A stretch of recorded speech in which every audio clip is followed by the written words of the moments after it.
After selling my business for $23 million, I hosted a retirement party. But just before the toast, I saw my daughter-in-law drop something into my champagne.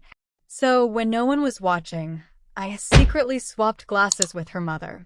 The champagne flute left my daughter-in-law's hand at the same instant her mother hit my marble floor.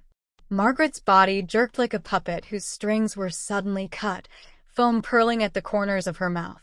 The polished party chatter choked into silence. Someone screamed. Someone else fumbled with a phone and yelled for 911. I didn't move. I watched Chloe because I had watched her 10 minutes earlier slip a tiny vial from her purse and doctor one particular glass. The one with the scratch I always used so I wouldn't hand it to a guest by mistake. I hadn't survived 70 years or sold a consulting firm for $23 million by being easy to kill. So as the neighbor admired Chloe's new tennis bracelet as she basked under the hall light like a trophy on a velvet stand, I traded the poison flute for the one sitting by Margaret's handbag and walked away with my own pulse steady and my expression bright. Now Margaret gasped wetly at my feet. The bartender's playlist had cut to static. Voices overlapped. Is she breathing? Get towels. Move back. And then the paramedic shouldered in, as calm as a frozen lake. I knelt because that's what a gracious hostess does when a guest collapses. Chloe knelt too, hands trembling so prettily I almost applauded. David, my son, pushed through the crowd with a face I'd once trusted completely. The look he gave Chloe lasted half a heartbeat longer than shock needed. It told me he knew something, even if he didn't want to. Which hospital? I asked the lead paramedic when they lifted Margaret to the gurney, my voice level as a jury forewoman delivering a verdict. City General. I'll follow. Mom, David said quickly, laying that shepherding hand on my elbow he'd inherited from his father. We'll handle it. Stay here. We'll update you. How considerate. Keep the target at the scene of the crime while they regrouped. Nonsense, I said, smiling at a neighbor who was pretending not to eavesdrop. Margaret is almost like family. I took my keys from the bowl by the door and left the crystal laughter of the party curdled in the air behind me. At City General, the emergency department smelled of antiseptic and stale coffee. I kept my eyes open and my mouth mostly shut. Plant alkaloids, a doctor murmured to a nurse. Unknown ingestion, another said, writing it on a chart. Chloe paced in staccato clicks across the tile like an expensive metronome. David sat with his shoulders rigid and his phone face down on his knee, as if it might betray him if he looked at it too long. This is terrible, Chloe said for the 5th time, palms pressed together under her chin as if playing the part of a saint. Poor Mom. I can't imagine how this happened. I touched her arm. These things are mysterious, dear. But she only sipped a little before she fell. Thank goodness. Her step faltered. The champagne, she asked, a beat too light. Oh, I'm probably just seeing patterns. I smiled again. It's amazing what a smile can hide. Hours later, a physician told us Margaret was stable. She'll stay overnight, he said. The tests are inconclusive. A polite way of saying poison without saying poison. Chloe squeezed out a tear. David offered to drive me home. I declined. I don't like being driven to my own downfall. Back in my kitchen, the bottle she'd opened for the party stood 3/4 full on the counter, innocent as a sleeping snake. I poured myself a glass from an unopened bottle, the real champagne, the good stuff I hadn't planned to share, and took it to my study. Numbers calm me, even ugly ones. So I started a list. David's architectural firm had been limping for 2 years. Chloe's boutique hemorrhaged money like a stylishly torn jacket. Mortgage stacked on mortgage. 2 car payments. The holidays that always somehow required a new phone, a newer tablet, something that needed me to swipe a card I didn't live with. I tallied line after line while the house clicked back into its normal bones around me. The phone buzzed at 7:30 a.m. Chloe, gingerly tender. Eleanor, I couldn't sleep. Are you feeling okay after everything with the food and the drinks? I worry. How thoughtful, I said, looking at the poison bottle. I feel perfectly fine. How's your mother? Better. She doesn't remember much. The doctor said it could have been something she took earlier on an empty stomach. Margaret, who labeled her vitamins by weekday and set a smartphone alarm for each dose. That's a relief, I said. We'd hate to think it was something here. Oh no, too quick. Definitely not. The doctors said it wasn't food-related. She wanted the champagne hypothesis dead and buried. I made a note. At 9 o'clock, David arrived with pastries from the bakery I preferred, a charming prop I recognized from his teenage, let me explain, repertoire. He arranged them on a plate like peace medals and watched me pour coffee. When he looked around my kitchen, the room reflected back our history. The nick in the table from his middle school science project. The calendar where I used to write his soccer practices. The patch of tile we'd replaced when he dropped a skillet and swore he could fix it himself. Sentiment is a weak defense. How are you holding up? He asked, the question a prelude. Oh, you know me. Takes more than a little excitement to rattle these old bones. He smiled without reaching his eyes. That's what I was afraid of. He picked at a Danish. Chloe and we've been talking about your situation. My situation? I repeated, tasting the phrase like a lemon seed. You're 70, Mom, alone in a big house. You've got a lot to manage after the sale. He gestured broadly at my life. There it was, the opening argument. I appreciate your concern.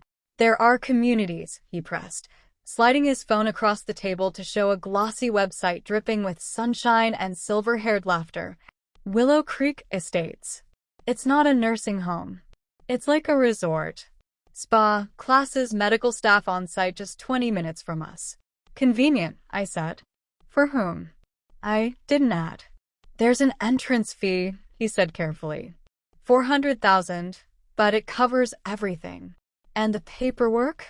They'll need a financial disclosure. And for their records, someone with power of attorney, purely precautionary.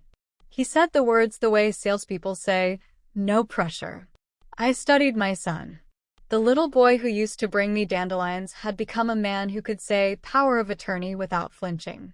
I'd have forgiven almost anything if not for the glass he'd watched his wife hand me. I'll think about it, I said, and I meant it. But not in the way he hoped. After he left, I called my attorney. Arthur, I need to come in. His office had a view that made the city's skyline look like a game board. We sat across from each other at a table that had heard the worst days of my life and seen me survive them. I told him everything. The vial, the glass, the switch, Margaret collapsing, David's pitch. Arthur listened like a man counting cards. You're certain, he said finally. I am. Proof will be tricky, he said, voice dry. Even with toxicology, intent is a snake that slips the hand. But we can do a different thing first, which is we document that your mind is currently sound. He flipped a folder. Geriatric psychiatrist. Not the kind families shop for to get the result they want. We'll get a baseline on record. Then we make your estate unappetizing to steal.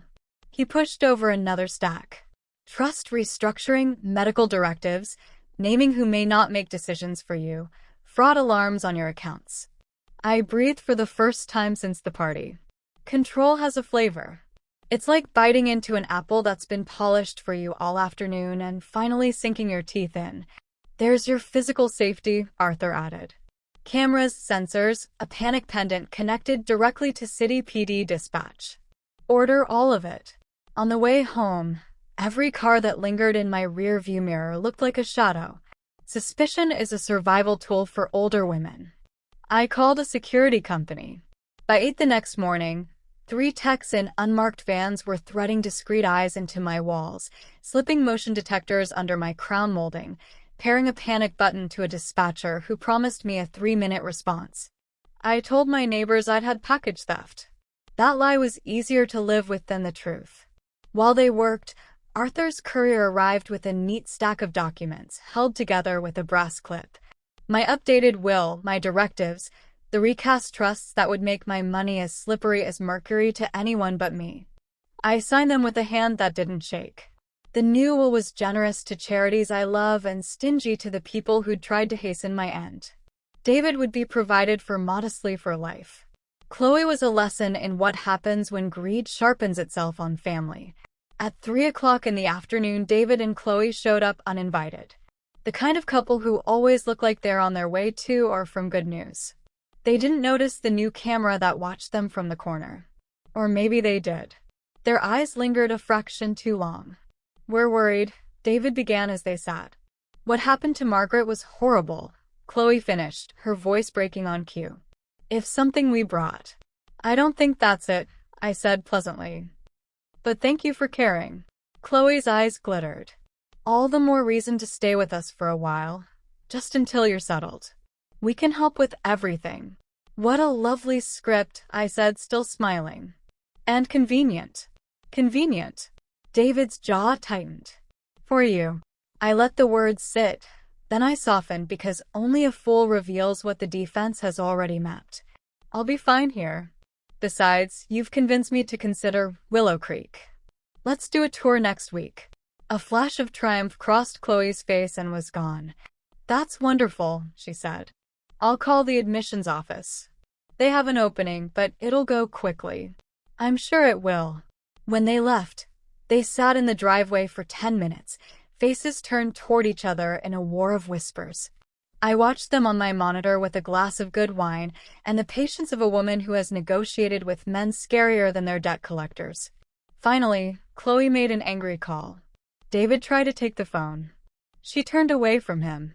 "It's funny how much you can learn by letting people think you're not looking." That night, I slept with the panic pendant on the bedside table and a plan under my pillow. You cannot outmuscle a current at my age, but you can learn its shape and slip past where it's weakest. If they wanted me dependent, I would be busy, competent, and recorded as such. If they wanted my money, I would make it useless to steal. If they wanted me frightened, I would be frightening instead. The next morning, after coffee black enough to varnish a boat, I made calls. An old business acquaintance who ran a private investigations firm picked up on the first ring. "Isabel," I said, "I need a deep dive on my son and his wife's finances. Every account, every note, every habit. And tell me if there are any doctors in their orbit who evaluate people like me for competency." "Are you sure you want to know?" she asked gently. "I already do." Before lunch, David texted, "We can stop by with the Willow Creek packet this afternoon." I replied with a thumbs up because sometimes emojis are a better shield than armor. They arrived with a briefcase and the nervous energy of burglars who haven't checked the alarm panel. Paper spilled across my dining table. Admissions contracts, a financial disclosure form that wanted everything, and, of course, the power of attorney document dressed up as a standard facility requirement. I read it silently while Chloe filled the air with a steady drizzle of words.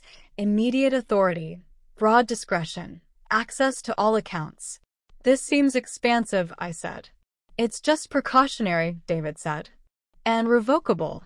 "Revocable," Chloe echoed, "though the facility has policies about residents who waffle. Medical evaluations, waiting periods." She said waiting periods the way a cat says mouse. I looked at both of them and pictured Margaret's foam-caked lips.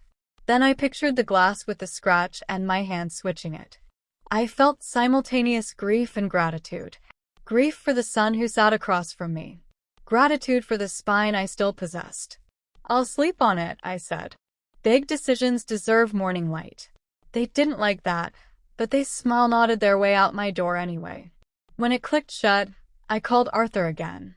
"I need one more document," I said. "Something that looks like power of attorney but only controls $1 in a decoy account." "You're a formidable client," he said with respect. "I'll have it delivered within the hour."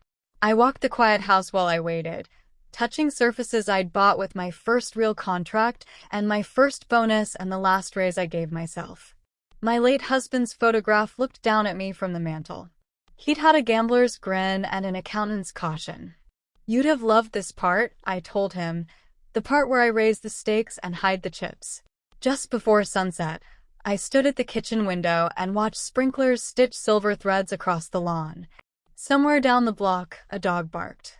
The new cameras blinked their patient little lights. The bottle Chloe had opened still sat on the counter like a reminder of the truth.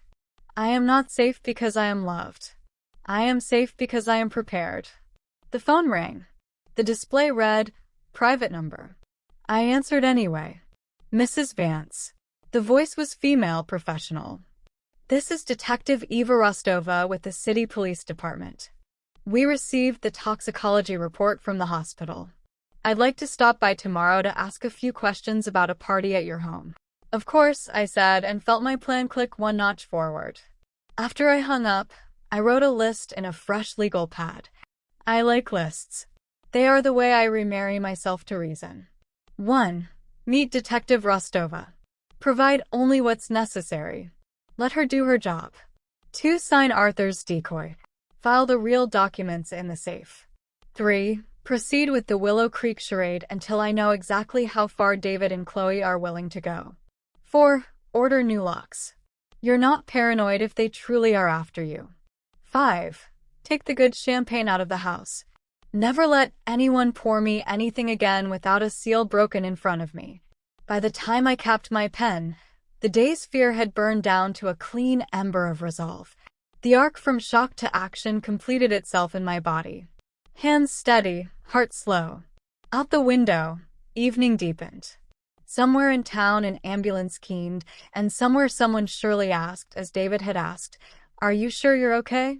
I was, because I had already chosen what to be. I carried the poison bottle to the trash, then stopped. Evidence is a funny thing, useless until it suddenly isn't. I sealed it in a zipper bag and slid it into the back of the garage freezer behind leftover marinara. If the police asked, I wanted them to have something real to test. Before bed, I poured a small glass from a new bottle and stepped onto the back deck. The air smelled like cut grass and distant rain. I toasted the darkness. To old women, I said aloud, and to the mistake of underestimating them. I slept like a woman who'd chosen her side. I woke before the sun and brewed coffee strong enough to make my heartbeat feel like a metronome. When the doorbell rang at 8 o'clock, the front camera pinged my phone and framed Detective Eva Rostova on the stoop. Late 30s, hair gathered at the nape, a neutral blazer the color of courthouse walls. Her knock was light, the kind that announces a guest who knows they might not be welcomed. "Mrs. Vance," she said when I opened the door. "Eleanor," I corrected and stepped back to let her in. The house smelled faintly of citrus cleaner and last night's rain. She clocked the new corner camera in one glance. "You've been busy." "I like to sleep," I said. "Preparation is the lullaby." She smiled at that briefly. We sat at the kitchen table. She set a notepad square to the edges like a person who trusts lines. "I appreciate you agreeing to meet this morning. Your call helped me feel less crazy," I said.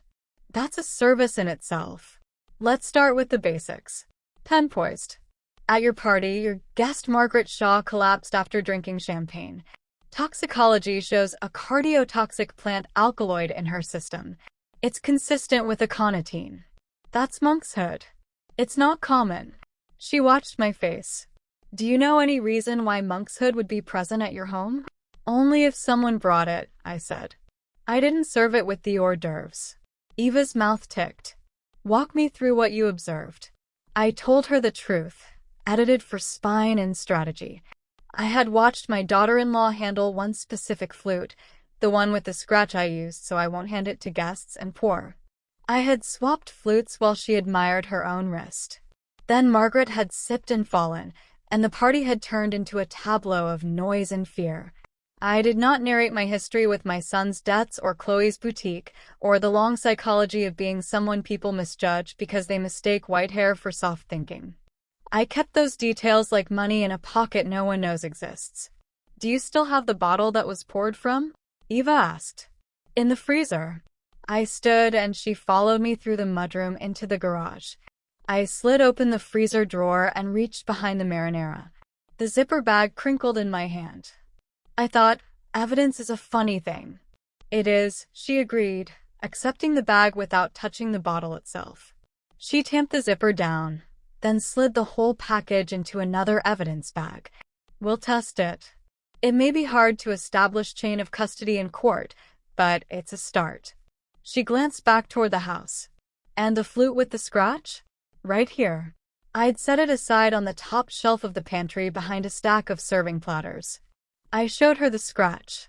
She photographed it with a small, quiet camera. "Has anyone else been in the house since the party?" she asked. "Plenty of people," I said lightly. "My son and his wife, a security team, a courier from my lawyer." I let the last word hang like a wind chime. Eva's pen paused. "Lawyer. I've updated some documents. There's been pressure." I met her eyes. "I'm not asking you to litigate family, but I wanted you to know I'm recording my competence and securing my estate." "That's smart," she said, which told me she'd sat in kitchens like mine and watched other old women pretend to be fine until fine ran out. "I can't tell you what to do about your family. I can tell you we'll pursue the toxicology in the bottle. Would you be comfortable giving a formal statement?" Yes, I did. Steady as a table that doesn't wobble. She asked clear questions. I offered clean answers. When we finished, she closed her notebook and stood. "Two things." She lifted a finger. "Don't drink anything you didn't open yourself in front of a witness. Not even water at a restaurant." Second finger. "If anyone tries to medically evaluate you against your will, call me. It happens more than you think." "I know," I said. "And thank you." At the door, she hesitated, then added, "People get creative when they're desperate.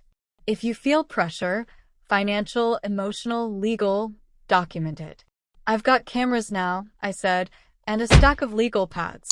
After she left, I stood in the quiet and listened to the house breathe.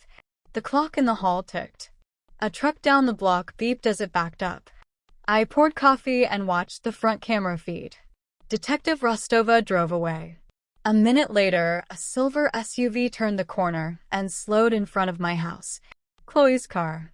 She didn't stop, just coasted by and kept going like a shark checking the shoreline. At 10 o'clock, my phone buzzed.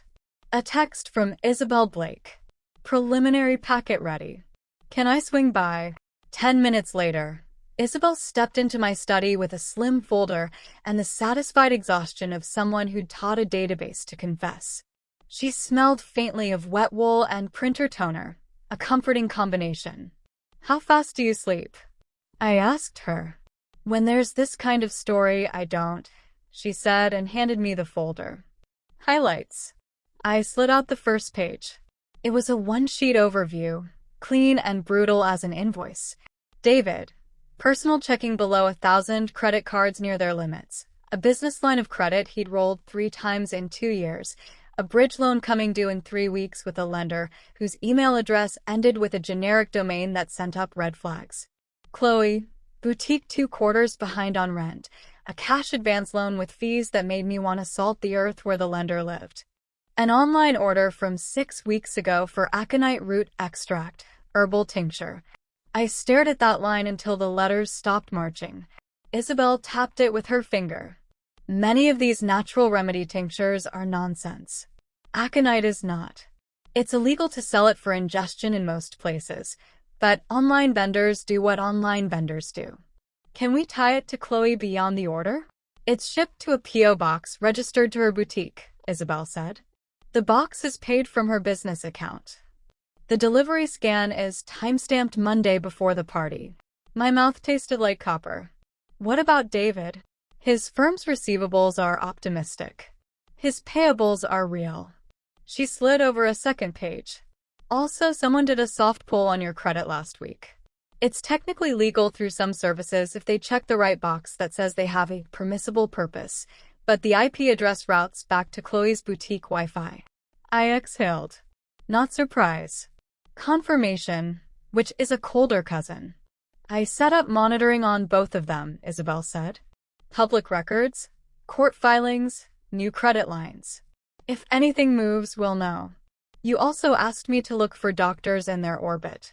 There's a geriatrician they follow on social media who advertises expedited competency evaluations for facility admissions.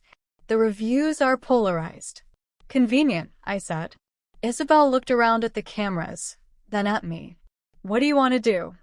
I closed the folder and felt the smooth paper under my palm like a vow. I want to keep standing exactly where I'm standing and let them think I'm backing up. and I want to give them something so attractive they can't not touch it. Bait, she said, satisfied. Bait. I considered the props in my life the way a stage manager considers an Act 2 set change. The pastry box David had left on the counter sat in the recycling bin, lid uncreased. I fished it out and put it on the study desk. Isabel raised an eyebrow. Pastry espionage? Everyone opens a pastry box, I said. Even saints.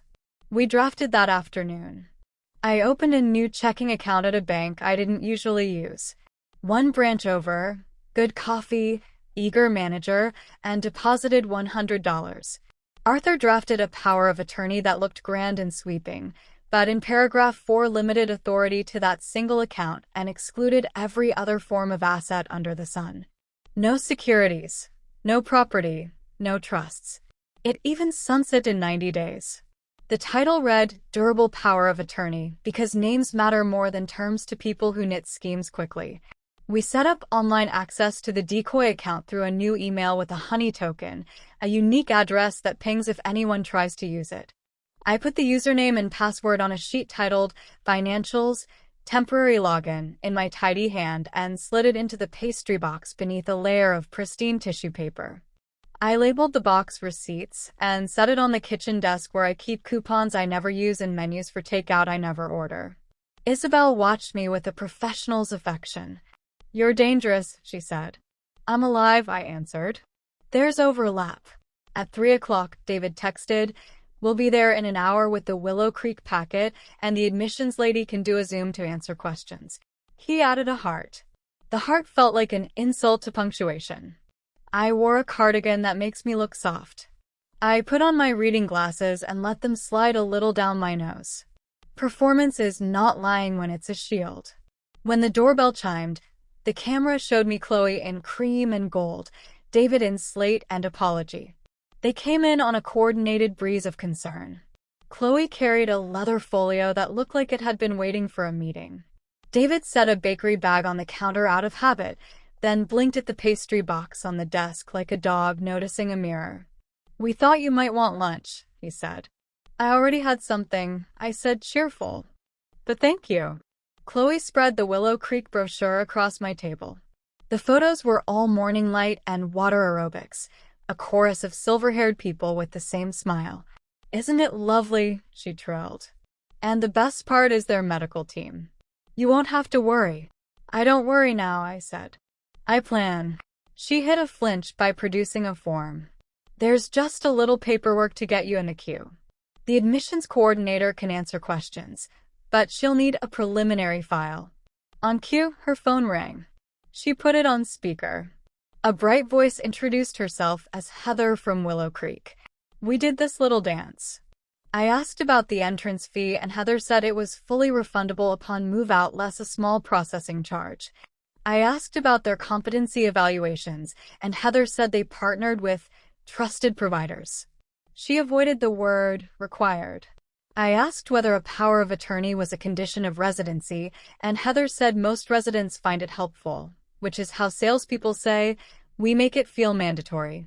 Wonderful, I said and smiled at my son. I'll bring the documents tomorrow. They left, buoyed, hopeful, fish who'd found a glittering lure. After they went, the house felt like a theater after curtains. The air still held applause, but the work was backstage. I took out my legal pad and wrote a script for the next 24 hours. Evening brought rain, the kind that makes the leaves look varnished. At 6 o'clock, Chloe texted, we're coming over to cook you dinner. No takebacks, a smiley face with a chef hat. They arrived like a television pilot, the devoted adult children, the sprightly mother. I let Chloe take over my stove. The kitchen camera watched her hands. Twice she turned the burners higher than the recipe required. Twice I turned them down careless, as if I weren't noticing. She chattered while she chopped peppers. David opened wine without asking if I wanted any, and poured 2 glasses for himself and Chloe. He watched me over the rim. I had a fresh bottle of sparkling water on the counter, and a glass I poured myself. They saw me open it. They saw me drink. You teach people how to treat you. You also teach them what you now refuse to be. After dinner, while we were standing at the sink, Chloe reached for the knobs on the stove and brushed her sleeve against one so it turned toward ignite, then laughed as if at a joke she hadn't meant to make. The burner didn't catch. The camera saw the attempt. The gas detector on the wall hummed and stayed green. When they left, I watched them on the driveway cam. They stood between their car doors in the rain, faces lit by the glow of Chloe's phone as if they were telling ghost stories. My phone buzzed a moment later. An automated alert from the Honey Token email. Access attempt detected from an IP address matching my guest Wi-Fi. I looked to the desk. The pastry box sat precisely where I'd left it. The tissue paper folded back a fraction of an inch. I slept well and woke earlier than usual. Fear is an alarm clock. Purpose is better. At 9 o'clock, the bank pinged. New login from an iPhone. Greenwood neighborhood. I poured coffee and watched the feed. David's SUV rolling up punctually at 10 o'clock. Chloe's hair perfect even under a hood. They didn't know the camera at the front door could hear, too. Most people underestimate microphones. We should press the doctor, Chloe whispered as they waited. Get on her calendar today. The sooner we have the evaluation, the sooner Willow Creek takes her. She's my mother, David said. He sounded like he was trying to convince himself of the sentence and of its absolution. It's safer for her there.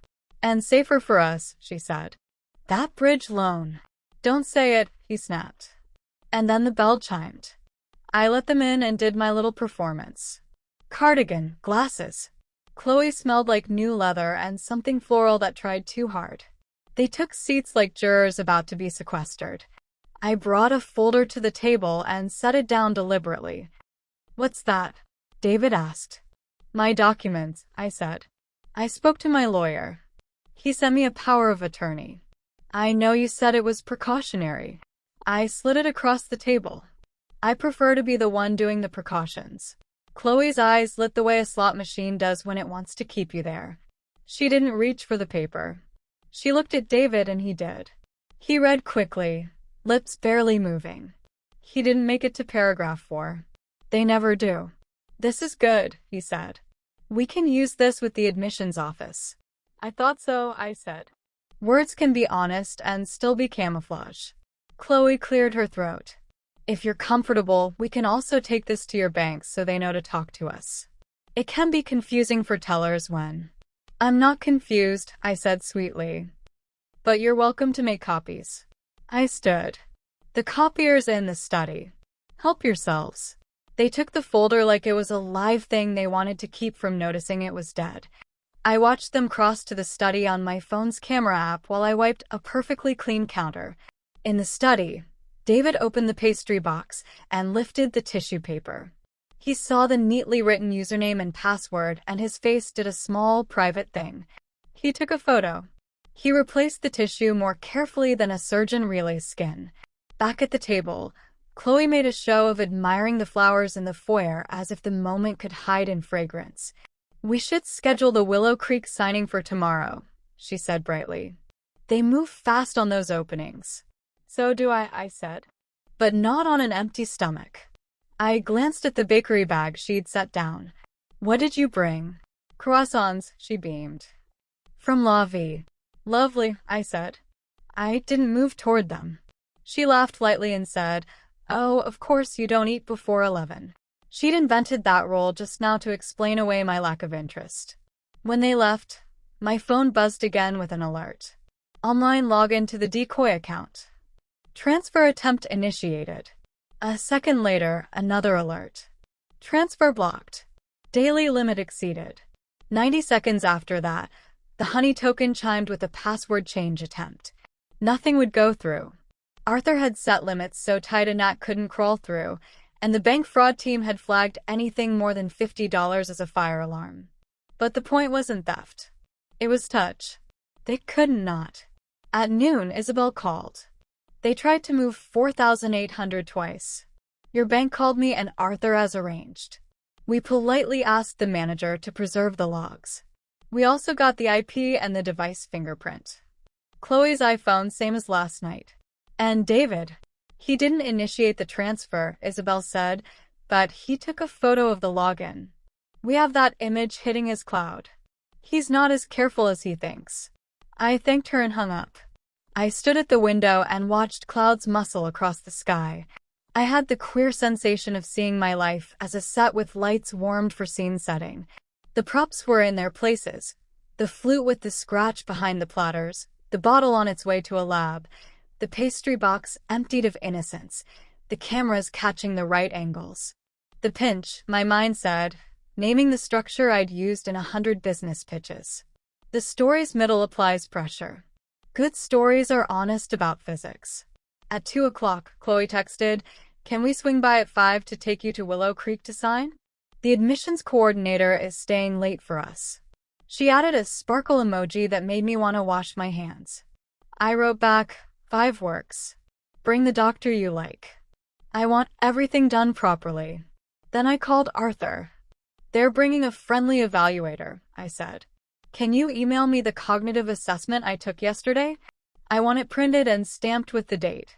"It's already in your inbox," he said. And Eleanor, Officer Rostova, called me. She picked up the bottle. "You did right keeping it cold. If there's a traceable concentration, the lab will find it."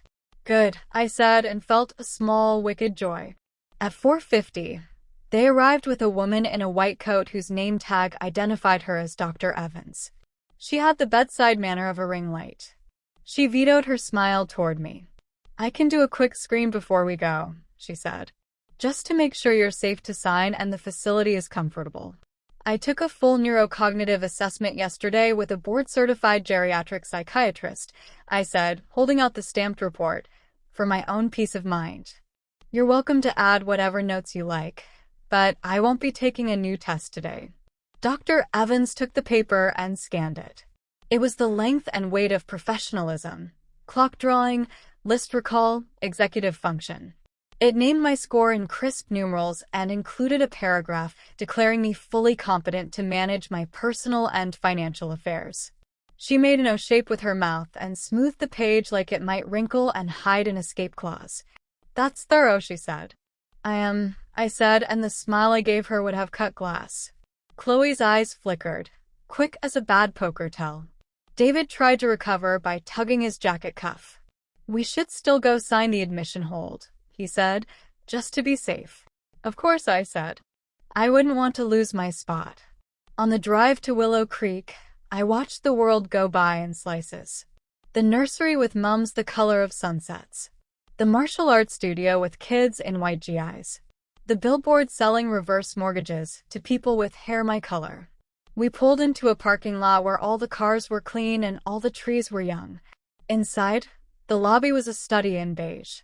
A fountain whispered. The admissions coordinator, Heather of the telephone voice, appeared with a binder and a pen so heavy it implied signatures would be weightlifting. "We're so excited to welcome you," she said to me and no one else. "Let's just get the entrance fee deposit and a few signatures." I flipped through the binder. The deposit was refundable, less a processing charge that had grown larger in person than it had sounded on the phone. The contract included a clause about medical necessity reviews that might as well have been titled, "We can keep you." I read every line while Chloe made little noises of pleasure like we were opening gifts. David checked his watch, which only ever tells the time you wish it would. When I reached the page about financial representatives, I lifted the pen and said, "This looks fine." I signed where it said I should. And for the deposit, I wrote a check from the Decoy account. $100. Heather blinked but accepted it with the glazed grace of someone trained to avoid conflict until a supervisor appears. "We'll need the full deposit within 3 business days," she chirped. "Of course," I said, "as soon as my agent processes the transfer." I slid over a copy of the Decoy Power of Attorney. "Here you go." Chloe exhaled as if stepping into warm water. On the way home, the car felt smaller. The clouds outside the windshield stacked like an audience. Chloe chatted about move-in coordinators, about the amazing book club, about how I'd love all the activities. David drove and stared. The dashboard readout said 5:42 p.m. and then 5:43 p.m. The numbers ticked like a countdown. When we pulled up to my house, the porch light was on a timer, but it looked like welcome. They walked me to the door like pallbearers of politeness. Sleep well, Chloe said. I always do, I said. They backed down the steps. On my phone, an alert pulsed from the bank. Transfer request again, declined again. Fraud team notified again. The honey token chimed a third time. Someone had tried to reset the password for the decoy email and failed the security question. Where did you spend your first bonus?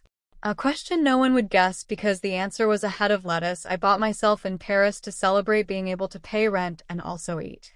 Inside, I set the signed Willow Creek packet on my desk. I put the pen next to it like a prop at its mark. I checked the cameras, study and kitchen, front door and driveway. The night lens made everything green at the edges, the way night always is in memories. I made a cup of tea from a box with an intact seal. I took it to the back porch and listened to the steady drip of rain from the gutters. In the yard, a rabbit chewed the wet grass like it had nowhere else to be. My phone buzzed in my pocket. Isabel got the logs. Chloe initiated the transfers from her phone in your driveway. David took photos but didn't touch the account. Detective Rostova asked if she can swing by tomorrow to pick up copies of the Willow Creek paperwork. I typed back, yes to Eva. Add this. Doctor attempted to evaluate me without reviewing yesterday's assessment. Copy of that assessment given. Isabel sent a thumbs up emoji because sometimes brevity is the correct muscle. I went inside and locked the door. I checked the stove knobs. Off, off, off, off. I looked at the pastry box and then at the folder where the decoy POA had slept before it started its work. Hooks were set. Line was taut. Fish tucked. I sat at my kitchen table and wrote another list. Lists keep fear from smearing. 1. Meet Eva. Hand over copies. Stay factual. 2. Keep the Willow Creek deposit small. Let their urgency outpace prudence. 3. Do not drink anything not opened by me and not in front of me. 4. Keep the cameras rolling. 5. Leave one more easy door ajar, the kind a thief can't resist. I kept my pen and smiled at nothing. The pinch is where the hero's world squeezes. I had squeezed back without showing my hands. When I turned off the kitchen light, the house exhaled. In bed, I slept the sleep of a woman who had set her trap and still knew how to wake at the smallest sound. Somewhere around midnight, a car idled on the street outside and then slid away. The rain stopped around 2 o'clock. At 3 o'clock, the bank pinged, another attempt smaller, as if testing the wires. The alert went to Arthur, to Isabel, to me. It also went, because we'd asked for it, to a fraud investigator at the district attorney's office who had a soft spot for grandmothers and a hard spot for financial crime. In the morning, I would pour myself coffee and I would open the door to Detective Rostova and I would hand her a neat packet that said, without my having to, they are pressing. I am holding. And between those two facts stretches the tightrope I'll walk until this is over. I woke to the sound of tires whispering along wet asphalt and to the first honest thought I'd let myself have since the party. If David is in this, the wound is not survivable in the old way. You don't stitch what has to be set. At 9 sharp, Detective Eva Rostova appeared again, rain freckling her blazer. I met her at the door with a manila folder as squared and orderly as a courtroom exhibit. Morning, she said. May I? In the kitchen, I said. It's where we arrange facts. We sat. I slid the folder to her. Copies of the Willow Creek deposit, the decoy power of attorney, the stamped neurocognitive assessment, and a printout of bank alerts with timestamps. I added a sticky note with the honey token access pings and the iPhone device fingerprint Isabel had wrestled from the logs. Eva flipped through, face unreadable in the way that makes juries lean forward. This is clean, she said. And she tapped the assessment. Useful. Useful, I echoed, hearing how my own voice had hardened into something like tempered glass. She set her pen down. The lab's preliminary on your bottle came through early this morning. Her tone went neutral, a surgeon's consent form voice. It contains aconitine at a concentration that's not accidental. It's not residue from plants or cross-contamination. It's an addition, I said. The word tasted like metal. Mixed. We're moving on it, she continued. There's an online order we can tie to your daughter-in-law's business. That's likely probable cause for a search of her boutique and devices, but for an arrest. Intent, I said. Chain, coercion. She gave me the briefest, kindest nod. Plus, we have to decide what to do about your son. We let his name sit between us unsaid, but very present. Do you want to know what I hope? She asked. What? I hope he panicked after seeing what happened and is now trying to keep his head above water, she said. That doesn't absolve anything, but it's different than picking up a vial and planning a death. The law cares about that difference. So do I said, surprising myself with the truth of it. But I won't let either of them make me smaller to make their lives bigger. Eva closed the folder. Then let's each do our jobs. You keep documenting pressure. Let me be the one to push. If they try to force signatures, record it. If they bring another doctor, refuse and keep that stamped assessment in reach. If anything feels like it might tip from persuasion into threat, call me. I don't need an invitation to knock. She stood. At the door, she paused. One more thing. Consider changing your locks. They're being rekeyed at 2 o'clock, I said. I've learned to love a good locksmith. She smiled with half her mouth and left, rain breathing on her shoulders as she stepped into it. When the house stilled, I picked up the phone and dialed City General. Can I have the room for Margaret Shaw? I asked, and they put me through. A nurse answered. She's awake, the nurse said. A little shaky. I stopped for flowers because I am not a monster, even if the world has asked me to be harder. Hydrangeas, blue as promises. The nurse's station smelled like citrus hand gel and microwave soup. In her room, Margaret looked smaller, her skin thinner, like a shirt washed too many times. Her eyes were all there, though, clear as old glass. Eleanor, she breathed. Lord, what a week. I set the hydrangeas in the window. How do you feel? Like I danced with a thunderstorm, she said. Her voice had that Jersey rasp that can cut or cradle depending on the day. The doctor said it was poison. She watched my face like it was an answer sheet. It was, I said. I pulled a chair up so my knee touched her bed rail. Margaret, I need you to think carefully. At my house, before you fell, did you notice anything unusual about the champagne? I barely tasted it, she said. I was about to sip when Chloe. She stopped, tangled her fingers in the blanket, then smoothed them, ashamed at the nervous tell. Eleanor, I'm not a tattletale, and I'm not stupid, and I'm not blind. But I am a mother. Those things wrestle. So are you, I said. And mothers who see danger get to say it aloud. She swallowed, throat clicking. On the drive over, she said slowly, Chloe kept checking her phone. She put it on speaker for a minute when she was digging for lipstick. David's voice came through. She held my gaze and the room felt suddenly like it had fewer molecules in it. He said, use the one with the scratch so she thinks it's hers. Don't mess this up. Chloe said, I've got it. Then she took the call off speaker and hissed at him for making her more nervous. My hand closed hard around the bed rail. That small, the before one with the scratch, the way we say it when it's a thing we all know, landed in me like a key sliding home. Margaret looked down at her own hands as if they might produce an alibi. I told myself I misheard, she whispered. Or that it was a joke. People say awful jokey things and then they stop being funny. I didn't want to be the kind of person who imagines monsters where there are only messy people. Monsters are often messy people, I said gently. Thank you for telling me. I'm sorry, she said, fierce all at once. I raised a daughter who can be greedy and shallow but murder. The word looked wrong in the air. I didn't make her that. You made her human, I said. What she chooses after that is on her. She blinked back tears. I listened to those true crime podcasts, she blurted as if confessing to something worse. They always say to document. I took a picture of the little bottle in her purse while she was in your powder room at the party. She'd put it back in. It had a label. I didn't think about fingerprints then. I just thought about proof. She fumbled with her phone and handed it to me. The photo filled the screen. A tiny brown glass vial with a white label. The label read Aconite Tincture, External Use, and a vendor name that might as well have been a P.O. box with delusions of respectability. "May I forward this to Detective Rostova?" I asked. "Yes," she said, baring her teeth when she smiled. "Please." I sent it. The phone pinged in my hand almost immediately. "Eva got it. Helps for warrant affidavit. Good work, both of you.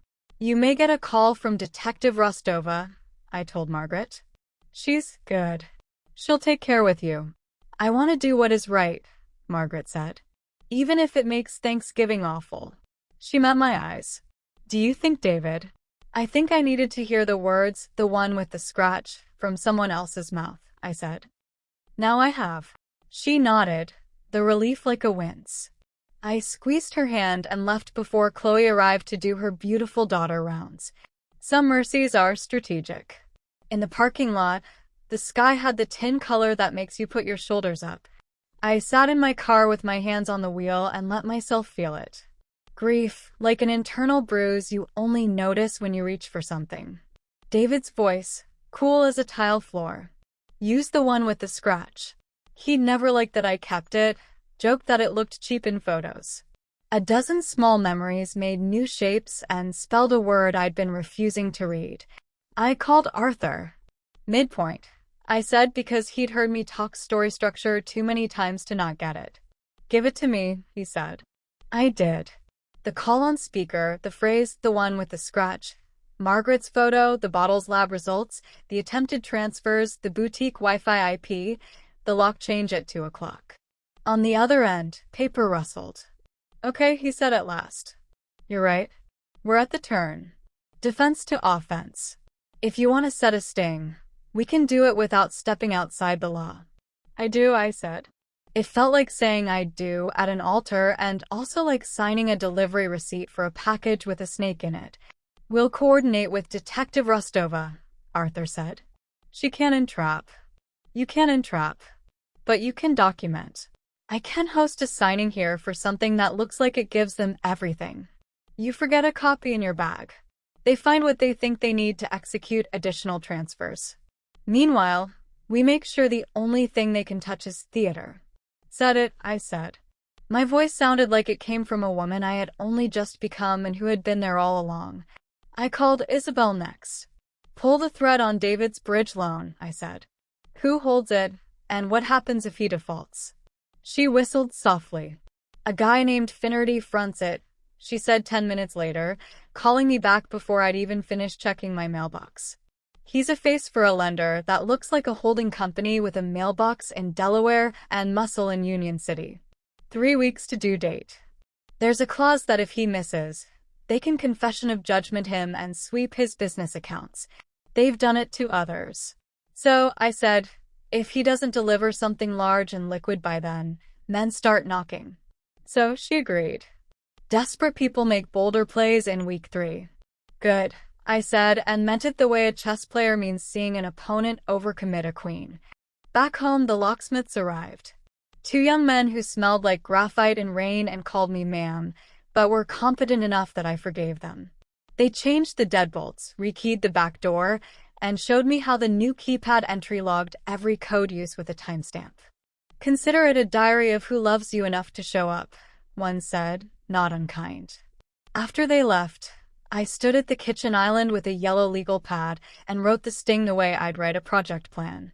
1. Thursday, 11 a.m., meeting at Arthur's office for trust consolidation. Invite David and Chloe to help. 2 cameras and conference room audio with consent, mine and Arthur's. Live notary, Isabel's colleague, to make it feel real. 3. Remove all actual instruments from the conference room. Present only decoy documents, a master trust that in paragraph 6 assigns management authority to an agent defined on a separate piece of paper. That separate paper is blank. Nothing operational without my signature. Nothing will have it. 4. Leave my tote bag slightly open with a labeled folder visible, online banking, vault login. Inside, duplicate of the decoy login for the $100 account and a fabricated custodian portal for a fake brokerage with a door that leads nowhere. Honey tokens embedded. 5. Before meeting, Email myself and Arthur timestamped instructions that I do not authorize any transfers during or after the meeting. 6. After meeting, forget the tote under my chair. Let them carry it to the elevator. Security footage to supplement.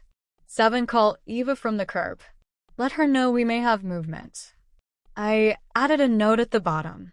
Keep your face calm. Don't try to win the conversation. Let them talk. Greed likes to talk. The doorbell chimed at 4. I checked the camera. David stood there alone, which always made him look younger and therefore more dangerous, like a boy you want to forgive. I opened the door, but not the storm door. He looked at the new keypad and then at me. New locks, he said. I like to sleep, I said. Preparation is the lullaby. He closed his eyes, not in prayer, in inventory. Can I come in? Of course. In the kitchen, he didn't sit. People who don't sit want to keep their options open.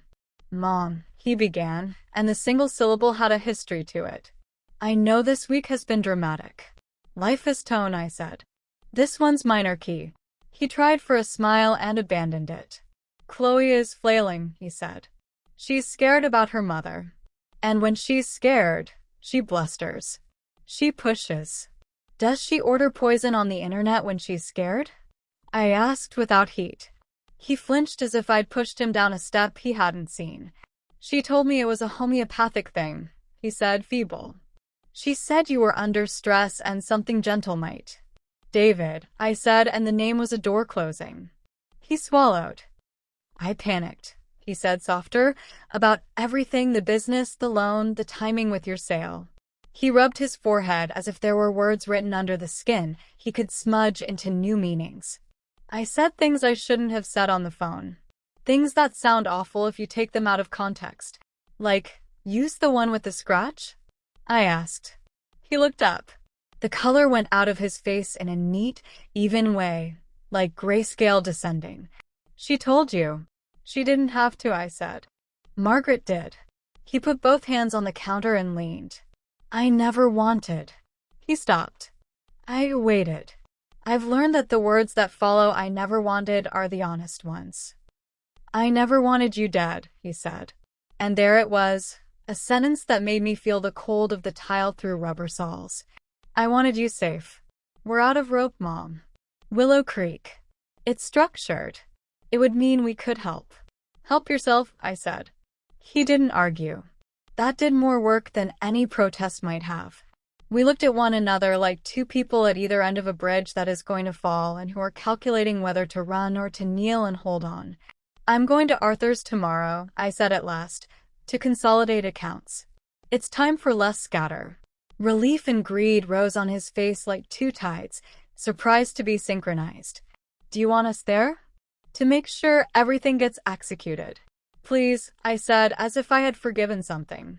When he left, he stood on the porch a full minute, maybe remembering being 12 and asking if he could camp in the backyard with a friend and me saying yes.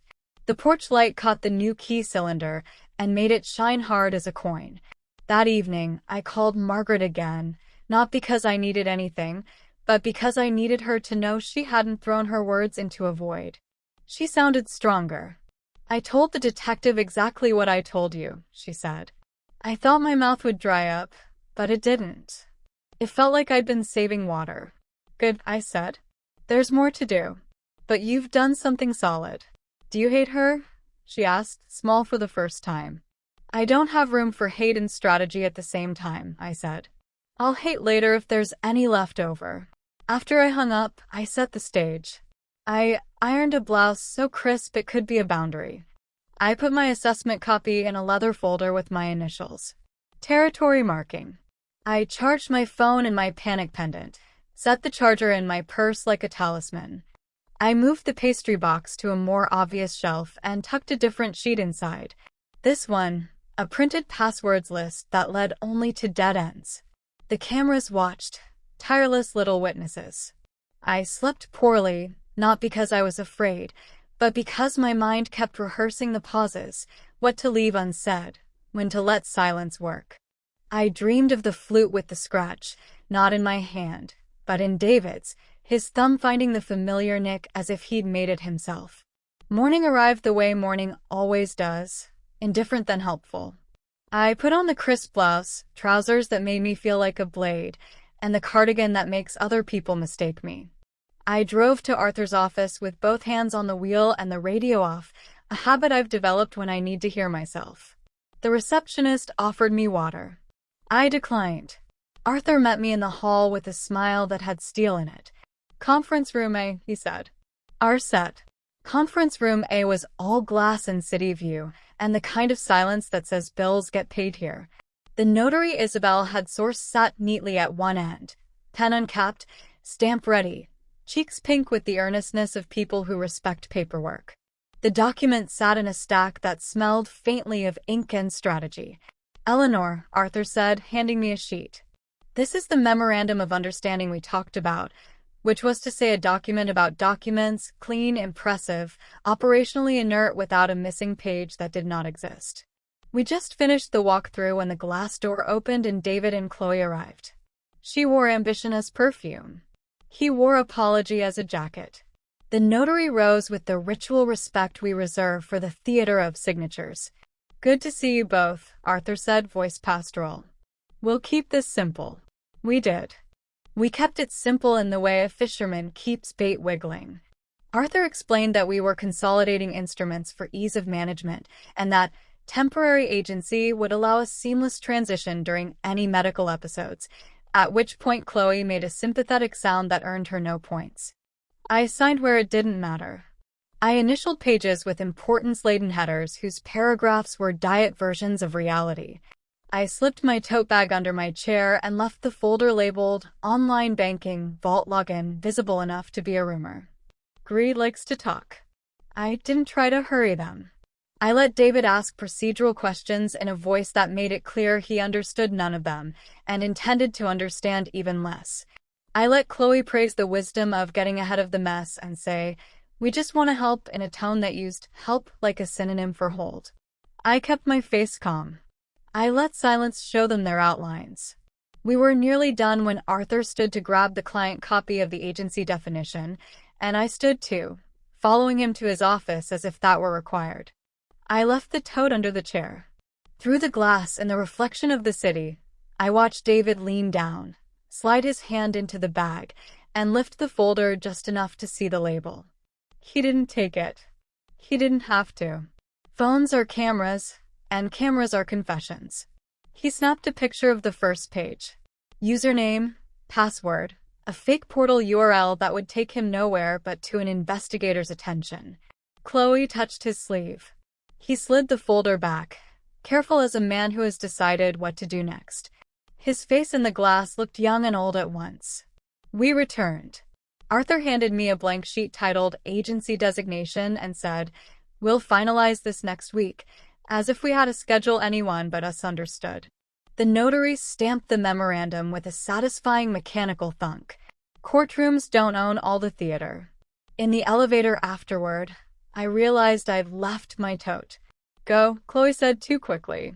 "We'll get it." They did because people love being useful when the usefulness feels like access. They met me in the lobby with the bag, eyes bright like children who'd found a surprise they weren't supposed to open yet. I thanked them with the grace of a woman who does not know she's just rehearsed the last lines of one act and the first lines of another. On the sidewalk, I called Eva. "Movement," I said. They photographed a document with decoy credentials.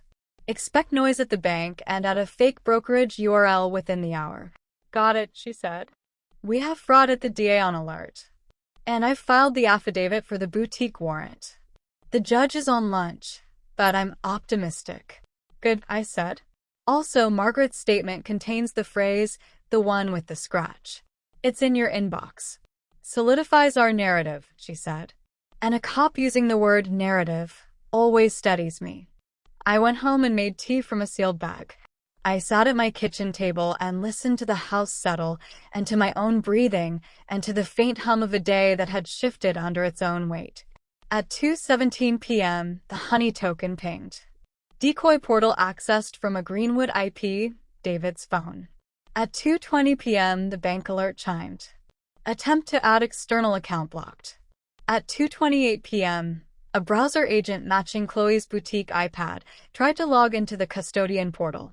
The attempt fired a silent email to the DA's fraud team with the IP and time. At 2:33 p.m., Isabel texted, "Finnerty's guy just called David. Where's my repayment?" Timer ticking. I stood at the window and watched a neighbor teach a child to ride a bike. The child wobbled, furious and determined. The adult jogged alongside, one hand at the small of the back, letting go and then catching, letting go and then catching. I used to think mothering was that hand. Today, it felt like walking away from the bike path entirely and building a fence. At 3:05 p.m., my phone lit with David's name. I let it ring twice and answered. "Mom," he said. He had found a new voice, this one painted in urgent transparency. "We just got a call from the admissions office. They need the full deposit by end of day to hold the unit.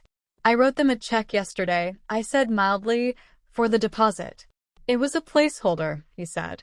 "You need to transfer the rest." "I'm having Arthur wire it tomorrow," I lied, warm as a bath. "He's very particular about bank wires." "Tomorrow won't work," he said. And there was the edge. "You have to do it now. Use your online portal. We can help." "I don't want to risk a large transfer on an unsecured connection," I said. "I'll go into the branch in the morning." Silence. "Then, you're being stubborn," he said, and said it the way you say you're being selfish to a child who won't share a toy. "Thank you," I said, not because he was right, but because he had given me the gift of letting me stop pretending this was a conversation about my well-being. "I'll speak with Arthur in the morning." He hung up without goodbye. It scraped something inside me raw. How quickly we can forget the choreography of small kindnesses. The phone buzzed again almost immediately. Unknown number. I let it go to voicemail. A minute later, my voicemail transcribed. "This is Dr. Evans just following up. Per facility policy, we need to confirm cognitive status. If today works, I can stop by to do a quick." I deleted it and forwarded the number to Eva with the note, "Persistent physician, attempt to evaluate post-assessment. Refused." At 4:12 p.m., the doorbell rang. I checked the camera. Chloe stood alone, makeup a shade more masked than usual, smile held like a tray. I opened the door but left the storm door latched. "Hi," I said. "Eleanor," she said, brightness pitched too high. "I was in the neighborhood and thought I'd see if you needed help with the transfer." "I don't," I said pleasantly. "Can I come in?" she asked. "I prefer not," I said, and let the sentence be the whole world. Her smile held for 3 seconds and then melted into a shape closer to her face. "You're making this hard," she said. "We're trying to help you." "Your help makes me sick," I said evenly. "We have documentation on that." Color rose up her neck like a bad idea. "Do you know what happens if you fall?" she asked, switching tactics so fast she left skid marks. "If you hit your head? If you forget your stove? You need a place with people." "I have people," I said, and thought of Eva, Arthur, Isabel, and the locksmith who'd called me ma'am and meant it. "Good afternoon, Chloe." I closed the door. She stood there for a long time, long enough for the camera to capture her face slide through 3 expressions: sweet, stern, and something like calculation. Then she left. At 5:01 p.m., Eva texted, "Warrant granted. Boutique search in AM. We'll coordinate so you're not alone if there's fallout." I exhaled for what felt like the first time all day. At dusk, I took the flute with the scratch from the pantry and held it in my hand. My thumb found the nick. I thought about weddings, toasts, birthdays, about the stupid number of photos that Glass had photobombed by being ever so slightly imperfect. I wrapped it in a dish towel and put it in the safe with my passport and a photograph of David at 6, gap-toothed, holding a Lego spaceship he'd built without instructions. I put the safe back on its shelf and pushed it all the way in. Dinner was soup from a can warmed in a pot whose handle I trust. The house breathed. The cameras watched. The pendant blinked. A small, steady heartbeat. My list from the morning had only one unchecked box: decide whether to hate. I penciled later beside it. I slept. When I woke at 3 o'clock, it wasn't fear that woke me. It was the clean click of resolve. I had moved from defense to offense. I had proof of Chloe's hand in David's knowing. The law had a path and I had a plan. The trap was set. And more importantly, I had chosen to spring it not from revenge, but from the ordinary dignity of wanting to live unthreatened in my own house. In the morning, we would move, each of us, along the lines we had drawn. They toward what they believed was control. Me toward a reveal I would carry like a flag. And at the far end of it, whether family gathered around tables or around court benches, I would still be the person who used a glass with a scratch on purpose so as not to hand it to a guest by mistake. The midpoint is where the story admits its true topic. Mine was no longer survival. It was custody of my life, my name, my fortune, and the story itself. I wrote it at the top of a fresh page, custody. Then I underlined it twice and went back to sleep. Detective Rostova texted at 7:41 a.m., rolling on boutique warrant. You don't need to be here. I responded with a thumbs up because the emoji kept me from trying to narrate a prayer. I made tea from a sealed sachet and stood at the kitchen sink, watching the street like it might deliver a verdict. 30 minutes later, my phone rang. Unknown number, then a woman's voice with too much starch in it. This is Heather from Willow Creek. Just checking whether your deposit will arrive today. We're at capacity and holding that unit is costly. I understand, I said. Given recent events, I'm reassessing. Please consider my hold tentative. A pause in which she calculated which script to use. If we release the unit, it may not be available again. Scarcity is a good sales tactic, I said gently. Not a good reason to move. She recovered into brightness. Of course, call if you need anything. 2 minutes after that, the front camera caught Chloe belting up my walk, hood up, eyes flat. I didn't open the door. I let the intercom do the civility. Police are at my shop, she said without hello. Do you know anything about that? Yes, I said. They told me they were serving a warrant. For what? She demanded. This is harassment. A judge signed it, I said. That's the opposite of harassment. She leaned close to the camera, the image warping her features. If you wanted to hurt us, congratulations. I wanted not to be killed, I said. Everything else is a side effect. She exhaled a ragged line, and then the screen went empty. I watched her stalk back to her car and pull away too fast, tires spitting water like contempt. At 9:12 a.m., Eva texted, recovered brown glass vial labeled aconite tincture, external use in a purse at boutique.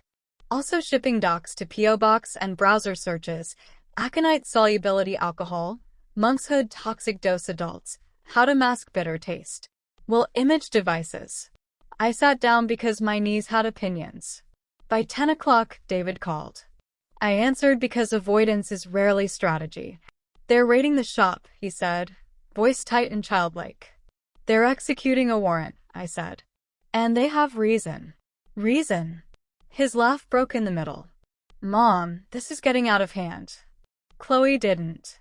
She ordered poison, I said. She doctored my glass. Use the one with the scratch, were your words. Silence like a cliff face. When he spoke again, his voice had a new layer in it, something like fatigue under fear. I said a thing on a call I shouldn't have, he said. I have said a lot of things I shouldn't have. But I am standing here telling you. I don't need you to tell me, I said. I have the lab report. I have the vial. I have the searches. I have the bank logs. I have the phrase that flipped the story. I have a competent brain stamped by a doctor. And I have locks that like me better than you do right now. He inhaled like a man who'd been slapped and wanted to make the next breath count. Then I guess we wait for your detective to decide who we are. He hung up. At 11:03 a.m., a new number. This is Catherine from Adult Protective Services. We received a call expressing concern about your ability to manage your affairs and a possible undue influence situation. We take all reports seriously. Come over, I said. Today. Bring whoever you like. I'll have my attorney on speaker.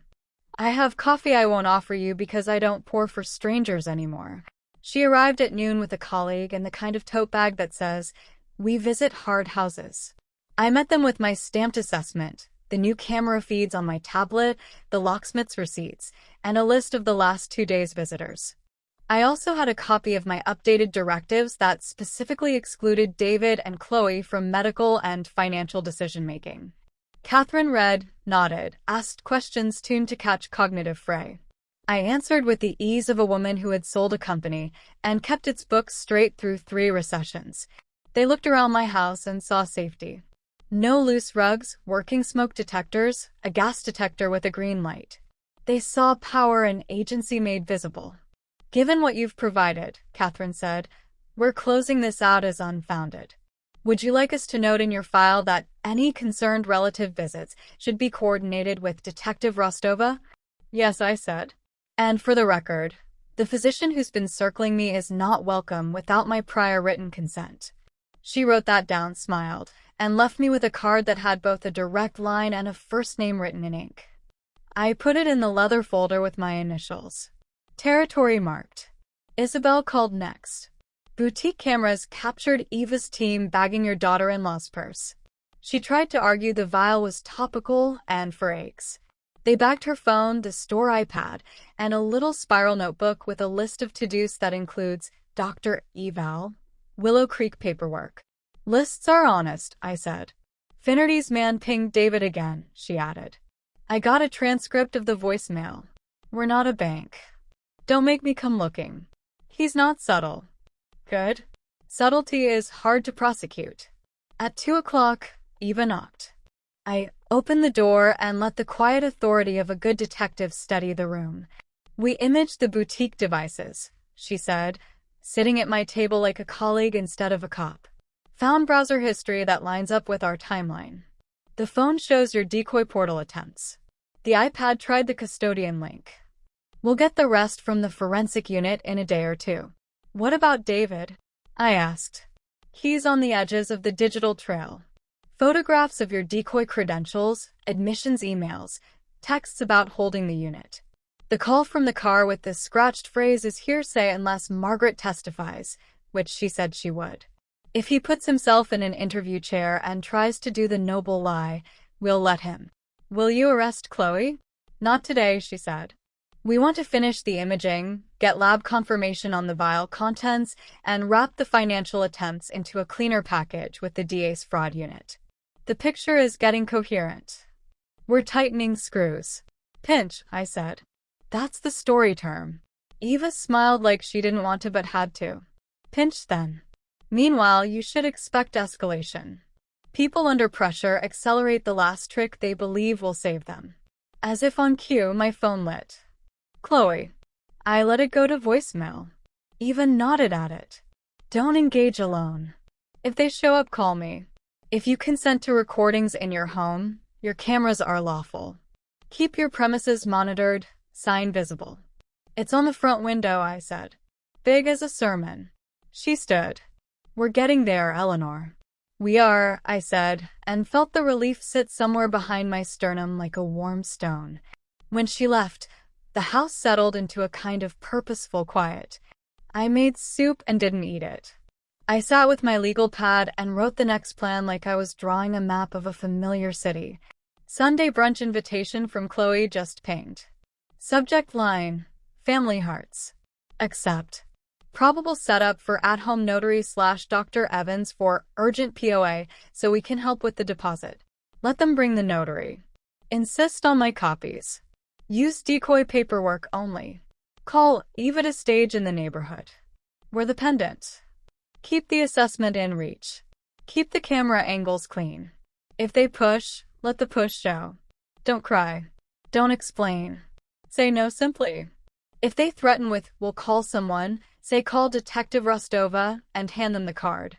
At 5 o'clock, David texted, Sunday at 11 o'clock, we'll bring brunch. We can get the Willow Creek stuff finalized and out of your hair. Chloe added a champagne emoji. The gall would have been funny if it weren't on brand. I wrote back, 11 works. Bring your appetite. Then I sent Eva a screenshot of the invitation and time. She responded, I'll be parked 2 houses down. If you hit the pendant, dispatch already has your address flagged. I added a heart. Sometimes punctuation deserves it. Saturday slid by with the hum of a loaded spring. Margaret called to say she'd had fresh blood drawn. The toxicologist at City General wanted to see elimination curves. "Did you ever think we'd be women who knew that phrase?" she said. "I thought we'd be women who knew everything by 70, I said. "Turns out the list just changes." "Thank you," she said simply, "for believing me, even when believing me made everything worse before it got better." "Thank you for saying the one with the scratch," I said. It did work that evidence sometimes can't do. That night the rain lifted and left the air raw. I checked the stove. I checked the windows. I checked the safe, touching the flute with the scratch through the towel like a relic in a reliquary. I printed fresh copies of my assessment and left one in every room like I was stashing talismans against superstition. I slept in increments and woke each time with a clear mind like surfacing from a shallow pool. Sunday, 10:52 a.m. The driveway cam caught the slate of David's SUV. Chloe walked beside him carrying a foil-covered casserole and the endurant smile of a pageant contestant. I opened the door with the chain still latched. "Looks like rain again," Chloe said brightly, although the sky was only sullen. "Kitchen," I said. "We'll work at the table." They came in as a unit. The notary trailed behind, an older man with a briefcase and an expression that said he was tired of documenting other people's lies. 20 seconds later, Dr. Evans materialized like a conjuring trick, white coat swapped for a wrap dress, smile unchanged. "I'm just here in case we need anything clinical," she chirped. "We won't," I said, handing her my stamped assessment again. "But you can hold this if it makes you feel useful." She took it, smile hiccuping. Chloe set out plates and napkins, theatrically casual. David stacked a neat pile of documents, a generic durable power of attorney printed from the internet, the Willow Creek financial representative form, and a pre-filled bank transfer sheet with my bank's logo and a blank amount. A blank amount. They hadn't even written a number. They were going to sweet-talk me into naming one. "Let's eat first," Chloe said, uncovering a frittata that smelled good enough to test me. "We shouldn't do big paperwork on an empty stomach." Translation: "We want you soft and sad." "I've already eaten," I said, pouring sparkling water into my own glass from my own sealed bottle. The hiss, the sound of boundaries being carbonated. We sat. The notary cleared his throat. "Ma'am, I'll need to see your identification when we get to it." "You'll see it," I said, sliding my driver's license across the table so he could study the shape of my face and the dates that made it real. Chloe slid the generic POA toward me, finger on the signature line like a cleric. "This is just so we can help with logistics, doctors, banks, the facility." "No," I said, pleasant as iced tea. She blinked. "You don't even want to read it?" "I read the one my lawyer prepared," I said. "I've signed it. It restricts authority to a single account with $100 for emergencies. You're welcome to a copy." Silence is a revealing mirror. Chloe's face contorted through outrage and calculation until it settled on persuasion. "Eleanor," she said softly, leaning forward, voice dropping to the confessional register. "We're drowning. I'm scared." She let the sentence tremble. "You could make this so easy." "I could," I said, "and then I would be drowned with you." David put his hand on the table in the old dad way, as if he'd learned an inherited gesture and not the responsibility that came with it. "Mom, please." "This is the smart move." "Smart for whom?" I asked. "For everyone," he said. And he was almost convincing because he had convinced himself. "Willow Creek keeps you safe. We handle the boring finance stuff. The doctor's right here to certify you're good to sign." I picked up my stamped assessment and tapped the date. "She was here Friday," I said of Dr. Evans. "And I refused because I'm not required to perform for your convenience. This says today what it will say tomorrow. I am competent." "What you're describing isn't care, it's control." The notary stared at his hands like he'd suddenly discovered new lifelines there. Dr. Evans flipped my assessment over and then back as if it might have a hidden page where I apologized. Chloe pushed her chair back. "We can make this ugly," she said, sugar evaporating. I can call APS right now and report that you're confused and being manipulated by a lawyer who wants fees. Do, I said. I slid Catherine's card onto the table. Ask for Catherine. Tell her Eleanor says hello. Chloe stared at the card like it had spoken. David tried one last trope. Dad would have wanted. You don't get to use your father, I said. I was married to him longer than you were his son. A car door thumped outside. Eva texted, outside. The pendant on my table blinked, its small pulse. Chloe regrouped like a dancer going for the final turn. Fine, she said briskly. Then just sign the Willow Creek representative form. It doesn't give us access. It just puts our names on file. We can get the deposit in and revisit the rest later. Later, I said, and let the word be a steel door. I slid her a copy of the decoy POA, already notarized by Arthur's colleague. You have this. Use it for what it allows. If you try to use it for anything else, the bank will call the police who are parked down the street. She barked a laugh. You're bluffing. The doorbell rang. David jerked. The notary looked relieved. Chloe's smile returned like a bad penny. I stood and walked to the door. Eva waited there in plain clothes with a warrant folder tucked under her arm for a different errand, which did just fine as theater. Morning, she said for the room when I ushered her in. Just checking in on a wellness call. Chloe's color did a panicky choreography. Detective, she said bright. We were just helping Eleanor get her paperwork squared away.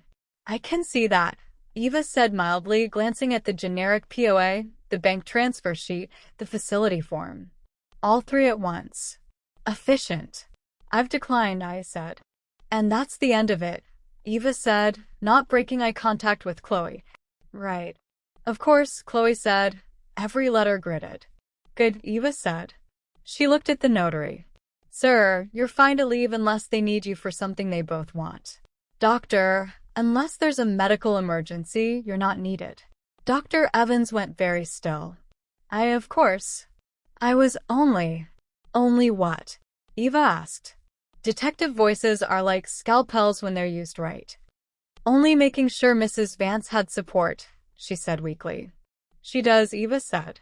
She has me. Silence recalibrated the room's gravity.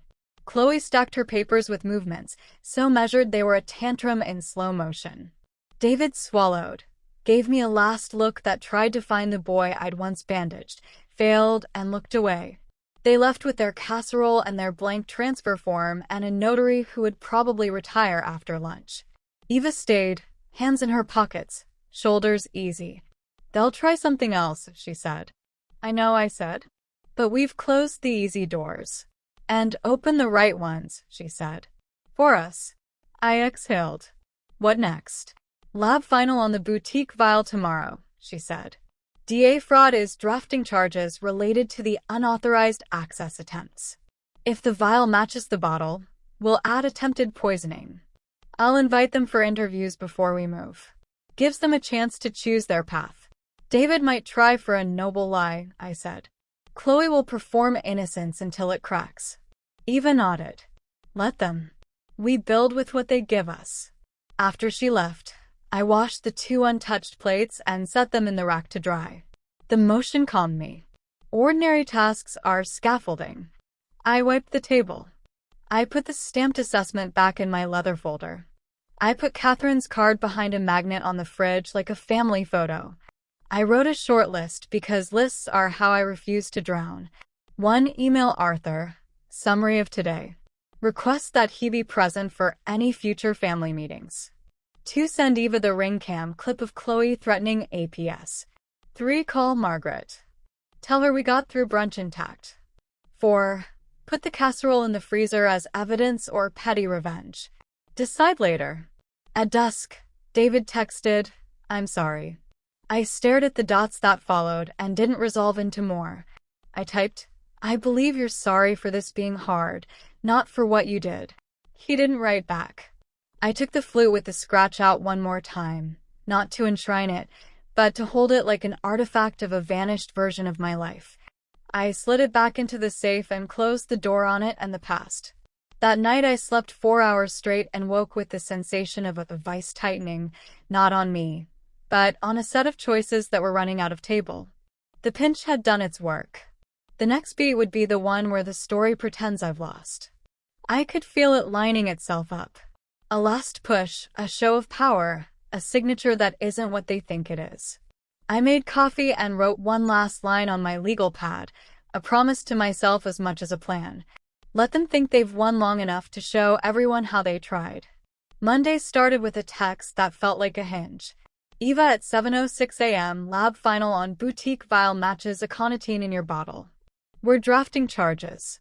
I read it twice, then once more aloud because some words feel sturdier if they bounce off drywall.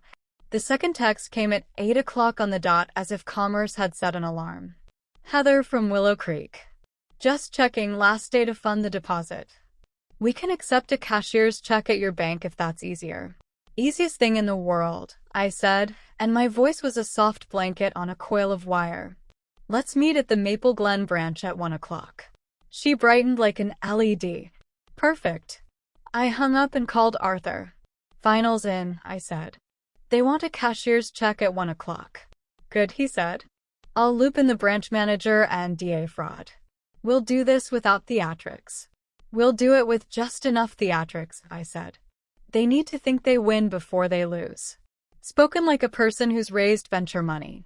By 9 o'clock, the day had arranged itself like a carefully set table. Isabel sent over a tiny lapel recorder, legal with my consent in this state, though my house cameras had already been giving us everything we needed. Eva called to confirm timing. A fraud investigator from the DA's office, a woman named Patel with a voice like a scalpel wrapped in velvet, would be present at the branch in plain clothes. The manager, Ms. Ortiz, had agreed to steer us into her office for privacy. Privacy is where scheme and safeguard both like to live. I put on a suit I hadn't needed since the Sail Navy, with a jacket that made my shoulders look like a decision. I tucked my stamped assessment behind my driver's license. I put the pennant in my pocket and tested it once. Dispatch pinged back with a cheerful test received. I closed my safe and patted it once, the way you pat a dog that knows the trick and is tired of performing it. At 12:47 p.m., I pulled into a parking space facing the bank's glass front. The lot smelled like hot rubber and rain receding. David's SUV slid in 2 spots down. Chloe stepped out first. Cream blouse, gold studs, hair like television. She kissed the air near my cheek. David put his hand on my elbow in a way that would have been sweet 10 years ago, and now felt like a rehearsal for control. Heather materialized from somewhere behind the teller line with an admissions folder and the brightness of a brand new bell. Mrs. Vance, so glad we could make this convenient. Convenience is a public good, I said. Let's be quick. Ms. Ortiz appeared, mid-40s, composed, eyes that said she'd seen both bank robbers and newlyweds with joint accounts, and preferred neither to cry in her office. Right this way, she said, and ushered us past a row of chairs into a glass box that had a view of the vault door and of the afternoon's patients. We sat. Ortiz angled a small placard toward me. Please have your ID ready. I slid my license over. She copied the numbers with the bored precision of a person who loves a form because forms always end. Heather set her folder on the table like a cake. Chloe slid a printed wire transfer authorization from her leather folio. My bank's logo, a blank amount field, the destination box pre-filled with a routing number I didn't recognize. David placed the decoy power of attorney on top and looked earnest enough to sell a miracle. We'll need a cashier's check for the entrance fee, Heather said, warmth dim to business. 400,000, then we'll be good to go on holding your unit. Of course, I said, and watched Chloe's pupils dilate in a way that had nothing to do with love. Ms. Ortiz looked at me, not at them. Before we start, I'll need to confirm the source account and your instructions. Chloe slid the decoy POA toward her. We have authority to act on Mrs. Vance's behalf, she said with the skip in her tone she uses when she sees an ending she likes. Ortiz didn't touch it.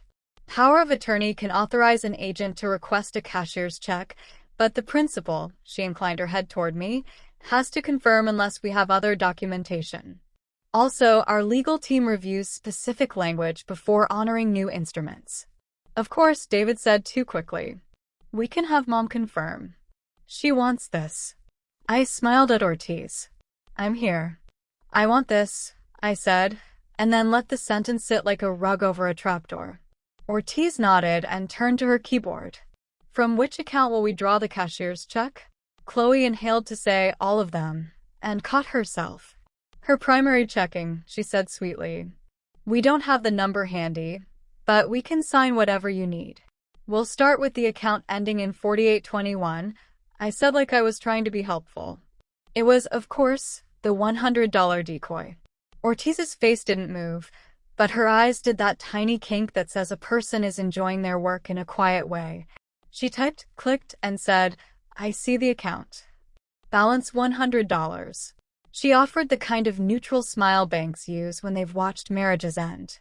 What amount did you say? $400,000, Chloe said, then laughed as if the absurdity of my math mistake would charm the room into forgetting who'd made it. We'll fund it from her brokerage. We just need to. We can move funds, David said, sliding the wire form toward me. Mom, if you sign this, we'll do the rest. He pushed a pen across the table. It bumped my finger. It made a small plastic sound, which I think will be the sound I hear if I ever forget any of today. All right, I said. I took the pen. For a moment I saw the room from above, the glass walls. Ms. Ortiz, careful. Heather, bright and small. David, hopeful because greed is a hope. Chloe, a blade. And me, a woman in a navy jacket, a pen held between forefinger and thumb. The crisis is always a photograph. I signed. Chloe exhaled. Her shoulders dropped like stage weights. David smiled. Heather did her little hand clap of relief. Ortiz took the paper delicately and slid it into the center of the desk, as if we were all about to witness a minor magic trick. Wonderful, Chloe said, voice sugared. And the POA? She tapped the decoy. That will let us coordinate the rest with the brokerage. Ortiz looked at me. Do you want them to handle your transfer details? Yes, I said. Within the scope of that document. Ortiz nodded and clicked something. I'll get the cashier's check prepared, she said, standing. It will be just a few minutes. She stepped out. The door whispered shut. For a heartbeat, the mood in the little glass box popped like champagne. Chloe reached for my hand as if to fold gratitude around it. I moved my fingers to the far side of my knee. David leaned back as if in a chair finally built for him. See, he said softly. Easy, easy. I echoed and watched the word move through him like hot liquor. Across the lobby, Ms. Ortiz turned left instead of right. She disappeared behind a frosted door. In my pocket, my phone buzzed once. Eva, we're here. DA fraud with me. Ortiz is looping us in back. Heather was mid-sentence about move-in coordinators when the office door opened again.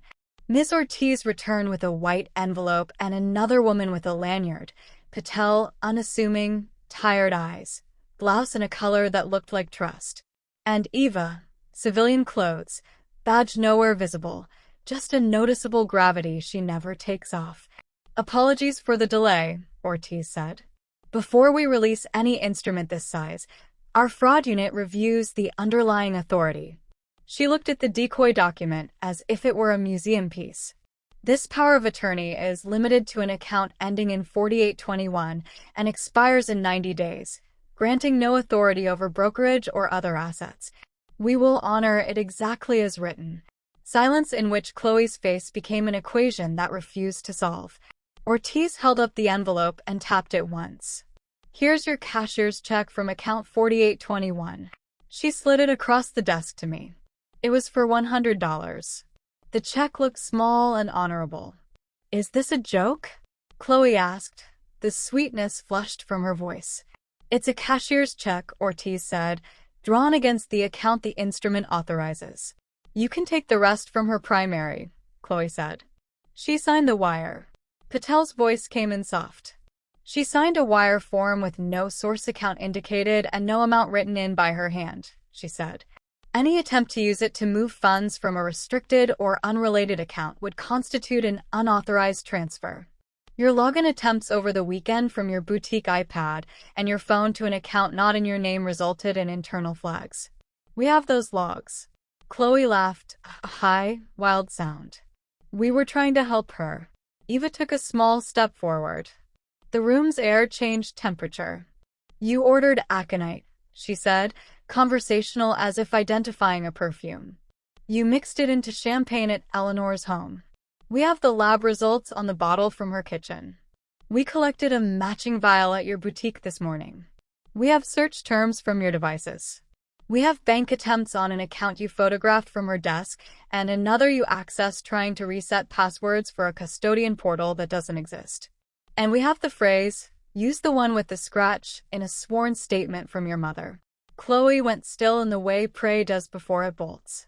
You can't prove intent, she said, but it sounded exhausted at the edges, like a defense that had burned too hot and gone cold. We like to let people prove their own intent, Patel said gently. For instance, by walking into a bank with a limited power of attorney and trying to use it to move funds it doesn't touch. David flinched. I didn't. He began, but the sentence fell apart, shy of a verb brave enough to help it stand. Eva's eyes moved to him, and for a moment I saw the mother in her, the cop who'd raised 100 boys in interview rooms by telling them the one true thing they were too tired not to say. David, she said, would you like to come down to the station and talk? I'd prefer not to do this here. He swallowed. For the first time, he looked at me, and what crossed his face wasn't pleading. It was apology interrupted by recognition of the door we were each choosing. I'll come, he said softly. Chloe snapped toward him, eyes bright with something feral. Don't you dare.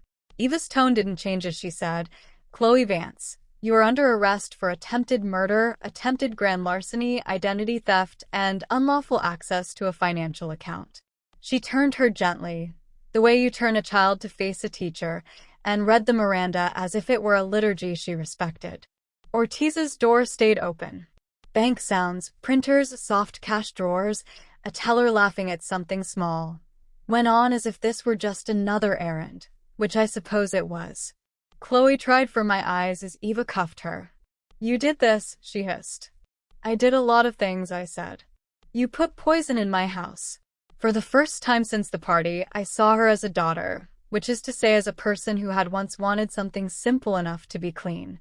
The feeling passed, but it made a small, unhoused ache. Anyway, Eva glanced at Ortiz, who nodded toward a side door. We have a discreet exit, Ortiz said. Less spectacle. Thank you, Eva said. Eleanor, Ms. Patel will take your statement formally later. For now, go home with your attorney. Lock your door. We'll bring David in voluntarily. May I? I lifted the $100 cashier's check. By all means, Ortiz said. It's yours. Heather, forgotten until now, had grown pale in a deep and honorable way. I'm so sorry, she whispered. Willow Creek, we didn't mean to. We thought we were helping. You were a script, I said. Everybody's a script some days. Go back to work. She nodded, small and stunned, and disappeared like a person who has just learned the cost of convenience. Arthur appeared at my shoulder, sudden as a stored umbrella. I don't know when he'd arrived. Probably the moment Ortiz texted from the back.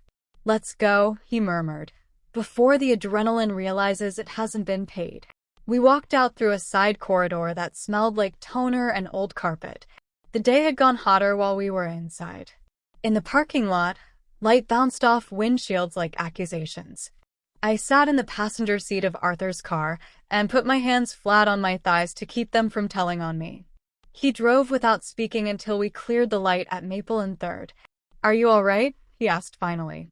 I signed a thing to make other things true, I said. So yes. He nodded.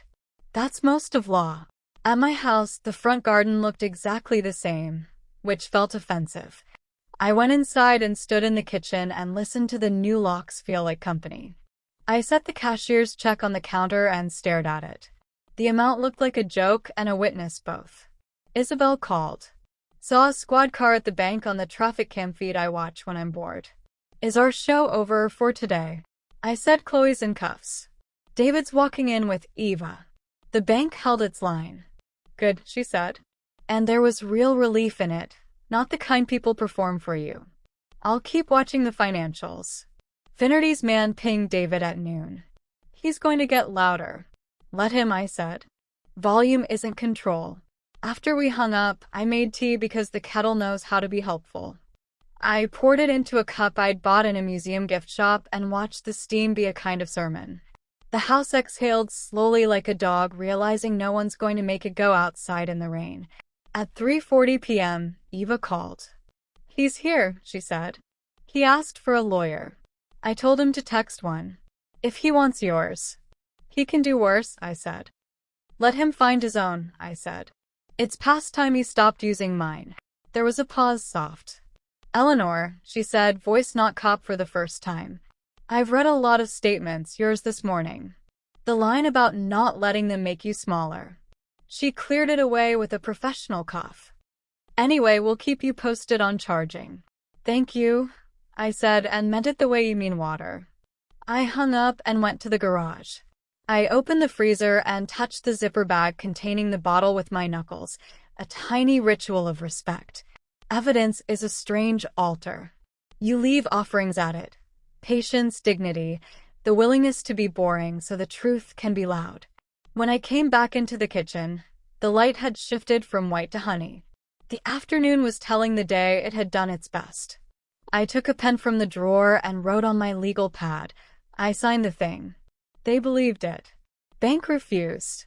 Arrest made. David walked in. I am still the size I was this morning. I taped the $100 cashier's check to the top of the page. It looked ridiculous. It looked perfect. At 7 o'clock, my phone buzzed with a text from an unknown number that turned out to be Heather again. I hope you still consider Willow Creek when you're ready. We have a wait list, but...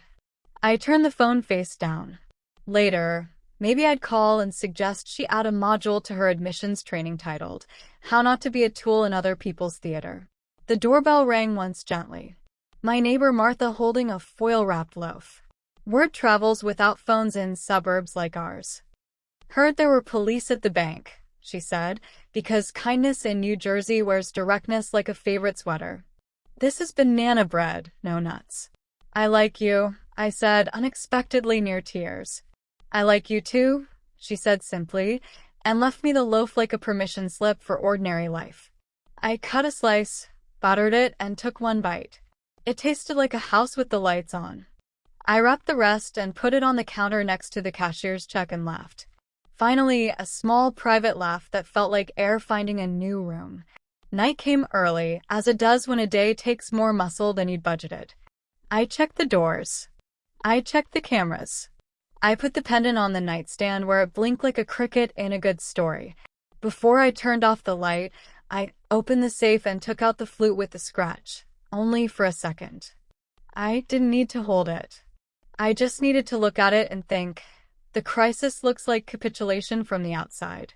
From the inside, it feels like choosing the place where the door will swing shut on someone else's hand. Tomorrow would be interviews and charging memos and calls I didn't want to have with people I used to love. But tonight, the house felt aligned. I lay down and slept like a woman who had given away $100 to prove which $400,000 would stay and who had finally heard handcuffs speak the part of justice that belonged to her. Tuesday morning felt like a room after applause. Air still humming, nothing moving. Chloe made bail before lunch. Isabel texted me the docket like a storm forecast. Release with conditions. No contact with victim. Surrender passport. By 2 o'clock, Chloe had violated one condition and bent another. She called from a blocked number and left a message pitched to sound like an apology if you didn't understand the shape of words. Eleanor, she said, syrup poured over gravel. I'm sorry for misunderstandings. We're all upset. Let us bring dinner tonight.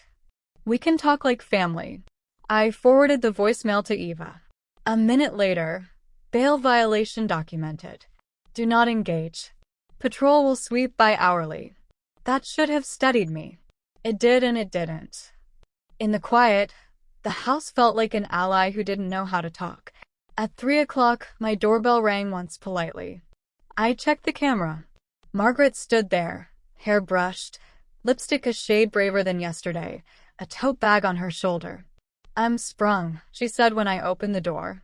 The doctor said I shouldn't be alone until we rule out triggers. Turns out the trigger was poison, so I thought I'd sit with you and we could rule out everything else. Come in, I said, and meant it in the broader sense. We drank tea, we opened ourselves, and watched a show neither of us cared about, like two women cosplaying ordinary. She asked if I had more hydrangeas. I told her the ones she'd brought were still blue as promises. We were being brave on purpose. At 5 o'clock, David texted, "Can I stop by alone, please?" I showed Margaret. She pursed her mouth. "Let him," she said, surprising me. "He'll either confess or he'll rehearse. Either way, you'll learn something." He arrived 20 minutes later with a face like a hallway of closed doors. In my kitchen, he didn't reach for me, and I didn't offer him anything to hold. "Chloe's out," he said. Unnecessary sentence. "I know," I said. He looked past me and saw Margaret in the family room. His body did a little involuntary lurch, as if his muscles remembered good manners before his mind did. "Mrs. Shaw," he said stiffly. "David," she said, the name an assessment and a mercy both. He rubbed the back of his neck. "I came to say." He trailed off. The next thing out of his mouth was honest, which surprised us both. "I came to say I don't know how to land this without breaking us." "You broke it," I said, not cruel, just accurate. He flinched as if getting the right answer on a test and finding it hurt. "Anyway, there's a man," he said. "Finnerty. He's not patient." "I'm familiar," I said. "We're on each other's to-do lists." David's mouth twisted. "He wants his money in 2 weeks. He doesn't sue. He shows up." "You brought him into my life," I said softly. "Not the other way around." He pressed his palms flat on the counter and leaned, breathing like he'd just run somewhere and found the door locked. "I was going to ask you to sign a line of credit," he said, voice flat with shame. "I'm not going to now." "I came to say I'm not going to." "Thank you," I said, because that was both nothing and something. He nodded once, quick, and left before Margaret could stand up and hug him or slap him. I'm not sure which would have come first. Dusk slid down the street, early like a person with a bad feeling. I walked Margaret to the guest room and set a glass of water on the nightstand. "Lock this door," I said. "Text me if a chipmunk sneezes." "And you?" she asked. "I'll be what I am," I said, prepared. At 9 o'clock, the house cameras picked up movement at the sidewalk. 2 silhouettes, not David's height. Both with that casual purpose men wear when they think their job is a kind of whether you have to accept. They didn't come to the door. They walked past, turned around at the corner, and walked past again. My phone chimed. Eva, unit did a drive-by. 2 unknown males parked at the end of block earlier. Plates run, rental. Call if they come up the drive. I set the pendant next to my mug like a second handle. At 10:17 p.m., the back camera caught a slice of light where no light should be. The alley gate. A shadow moved there, then another. The doorbell didn't ring. That was the point. I texted Eva activity at back gate and stood. Not slow, not fast. I wanted to be standing when it started. In the guest room, a floorboard creaked. Margaret, awake and listening with the seriousness of the recently saved. There came a knock. Not at the front, at the side door that opens from the mudroom, the one my family uses because it feels like belonging. "Eleanor," a woman's voice. "Dr. Evans, it's me. There's been a report to APS about confusion. We need to do a quick screen just to keep you safe." They always say safe like a sweetheart word. "I have an assessment." I called loud enough for the camera mic, stamped. "Those can be faked," she said. "This will take 5 minutes." "Bring a warrant," I said, and pressed the pendant. Dispatch chirped in my ear like a friendly ghost. "City PD on the way." Something bumped the gate. A male voice I didn't know. "Lady, open up or we're calling for a wellness hold." Margaret texted from the guest room, "I'm calling Catherine, APS." I sent back a thumbs up. Volume isn't control.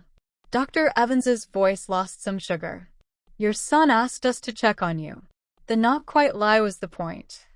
I could hear the stitch where it came apart. "I'm not opening the door," I said, and steadied my breath so the microphone would hear the steadiness. Metal on metal at the gate. One of the men laughed softly. In my head, the house drew a map. Points of entry, lines of sight, cameras blinking like tired eyes deciding where to look next. The side door's handle twitched. "We can always call the police," the man said. "Make them open it." "Please do," I said, and the siren answered for me from 2 blocks away, then one, then very close. The porch light flared white as the cruiser spots hit the siding. A bark of authority, police, and shoes on gravel. 2 uniforms rounded the corner with speed that meant their footings knew this yard. Behind them, Eva, hair pulled back, jacket thrown on over a t-shirt that said she hadn't planned to be here and was always planning to be here. The men at the gate froze. One held his hands up like the gesture might work if he performed it early enough. The other held his go half up, like surrender, but not really. "Evening," Eva said mildly, which in her mouth sounded like a warning. "What's the errand?" "Welfare check," the taller man said. Professional liar tone. "Ordered by who?" she asked. "Doctor here," he said, jerking his chin toward Evans. "Family's concerned." "Family can be arrested," Eva said. And that was new. The men went still. "Dr. Evans, you're on release pending investigation for your role Friday."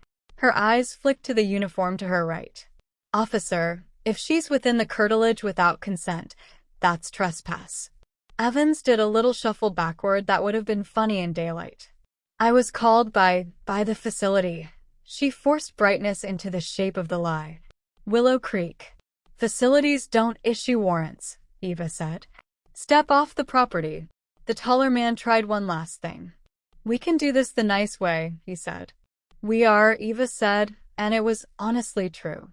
"Turn around, hands behind your back." She said it like a bedtime story. He hesitated half a beat too long. The uniform had his wrists before his brain finished the sentence. The shorter man complied quickly, which is a kind of wisdom. Dr. Evans clutched her tote like a shield. "Names," Eva said, and the men gave them. One was exactly the name I expected. Not Finnerty.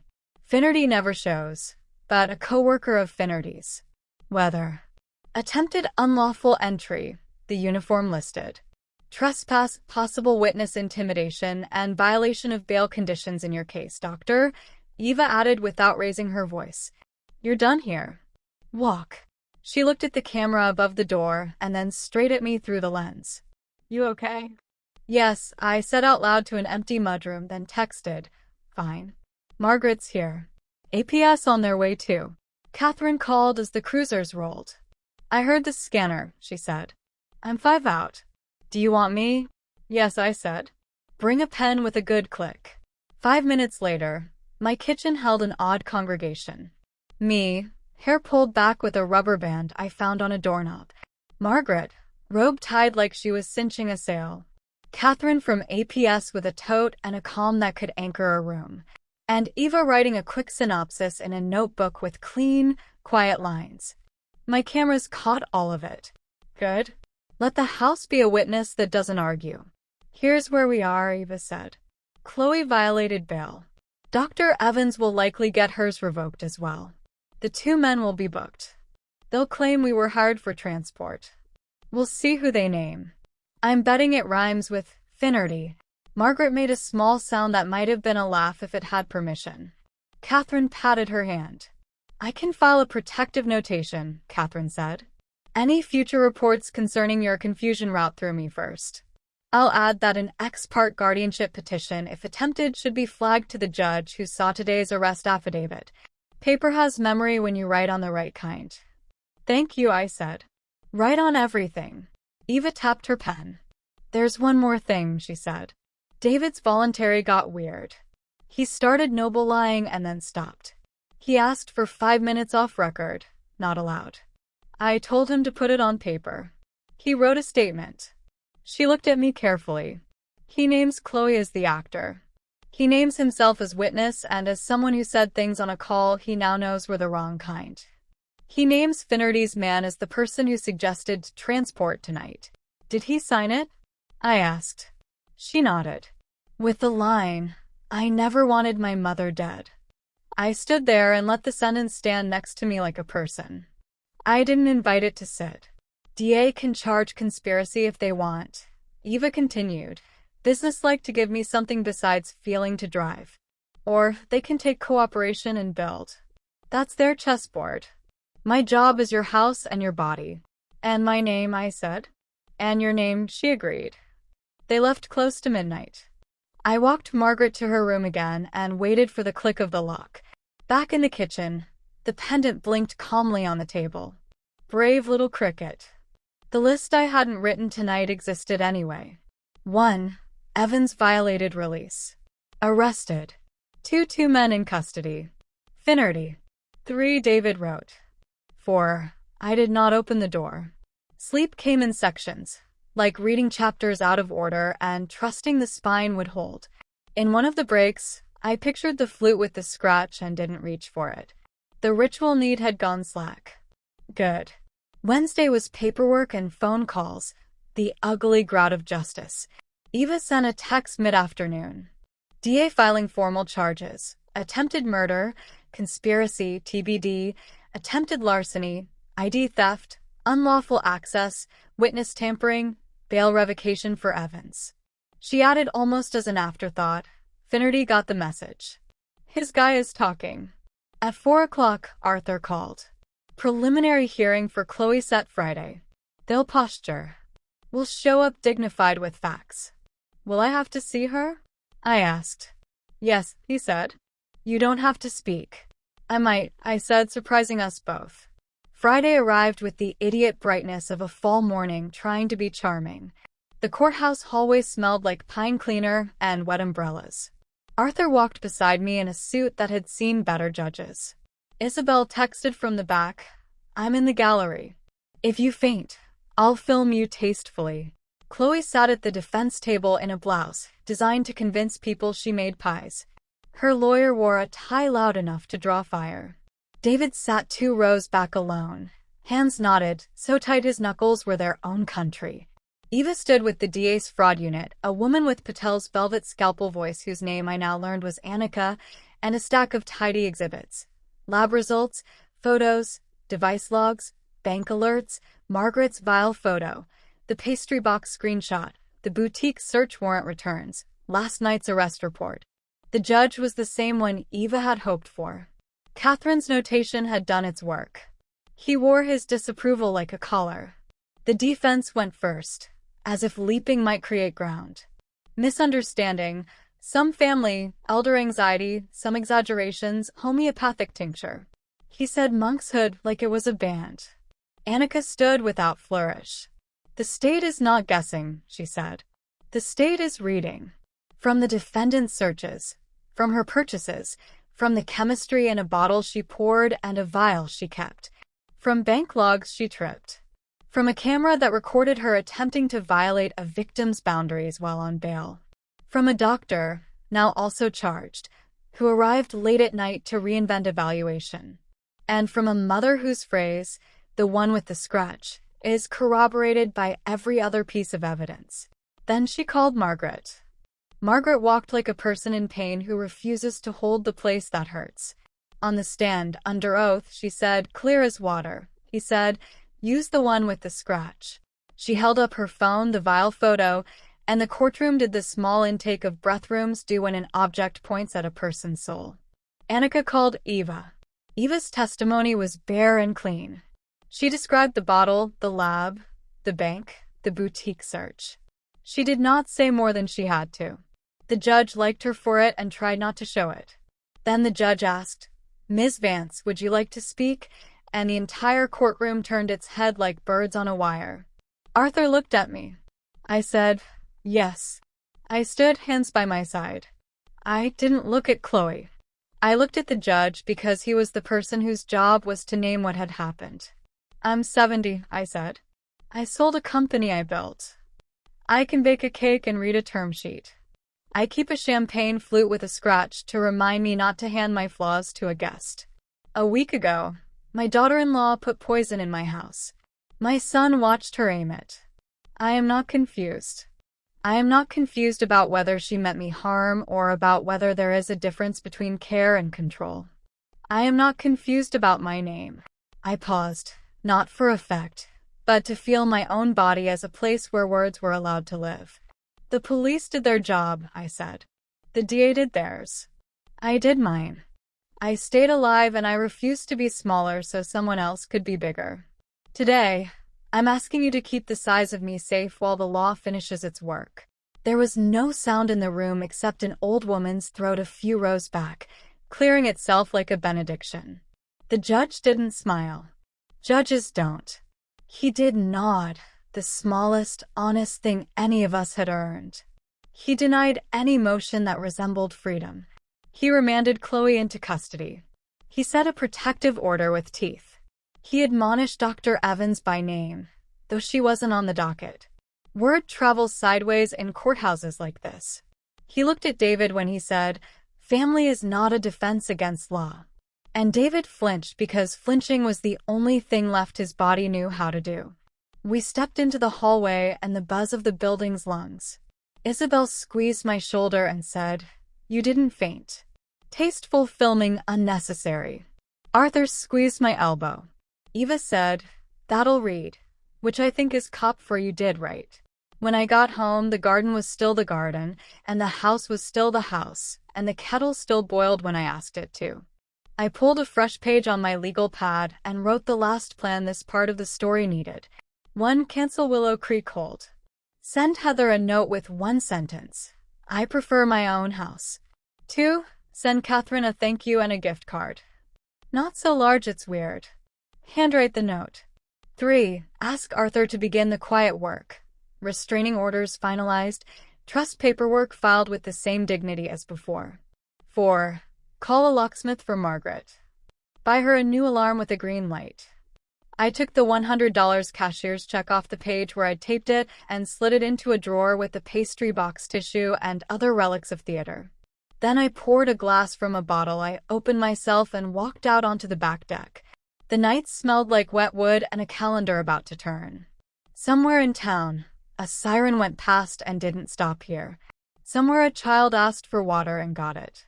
I said out loud because some things need air to grow. They thought I would sign away being me.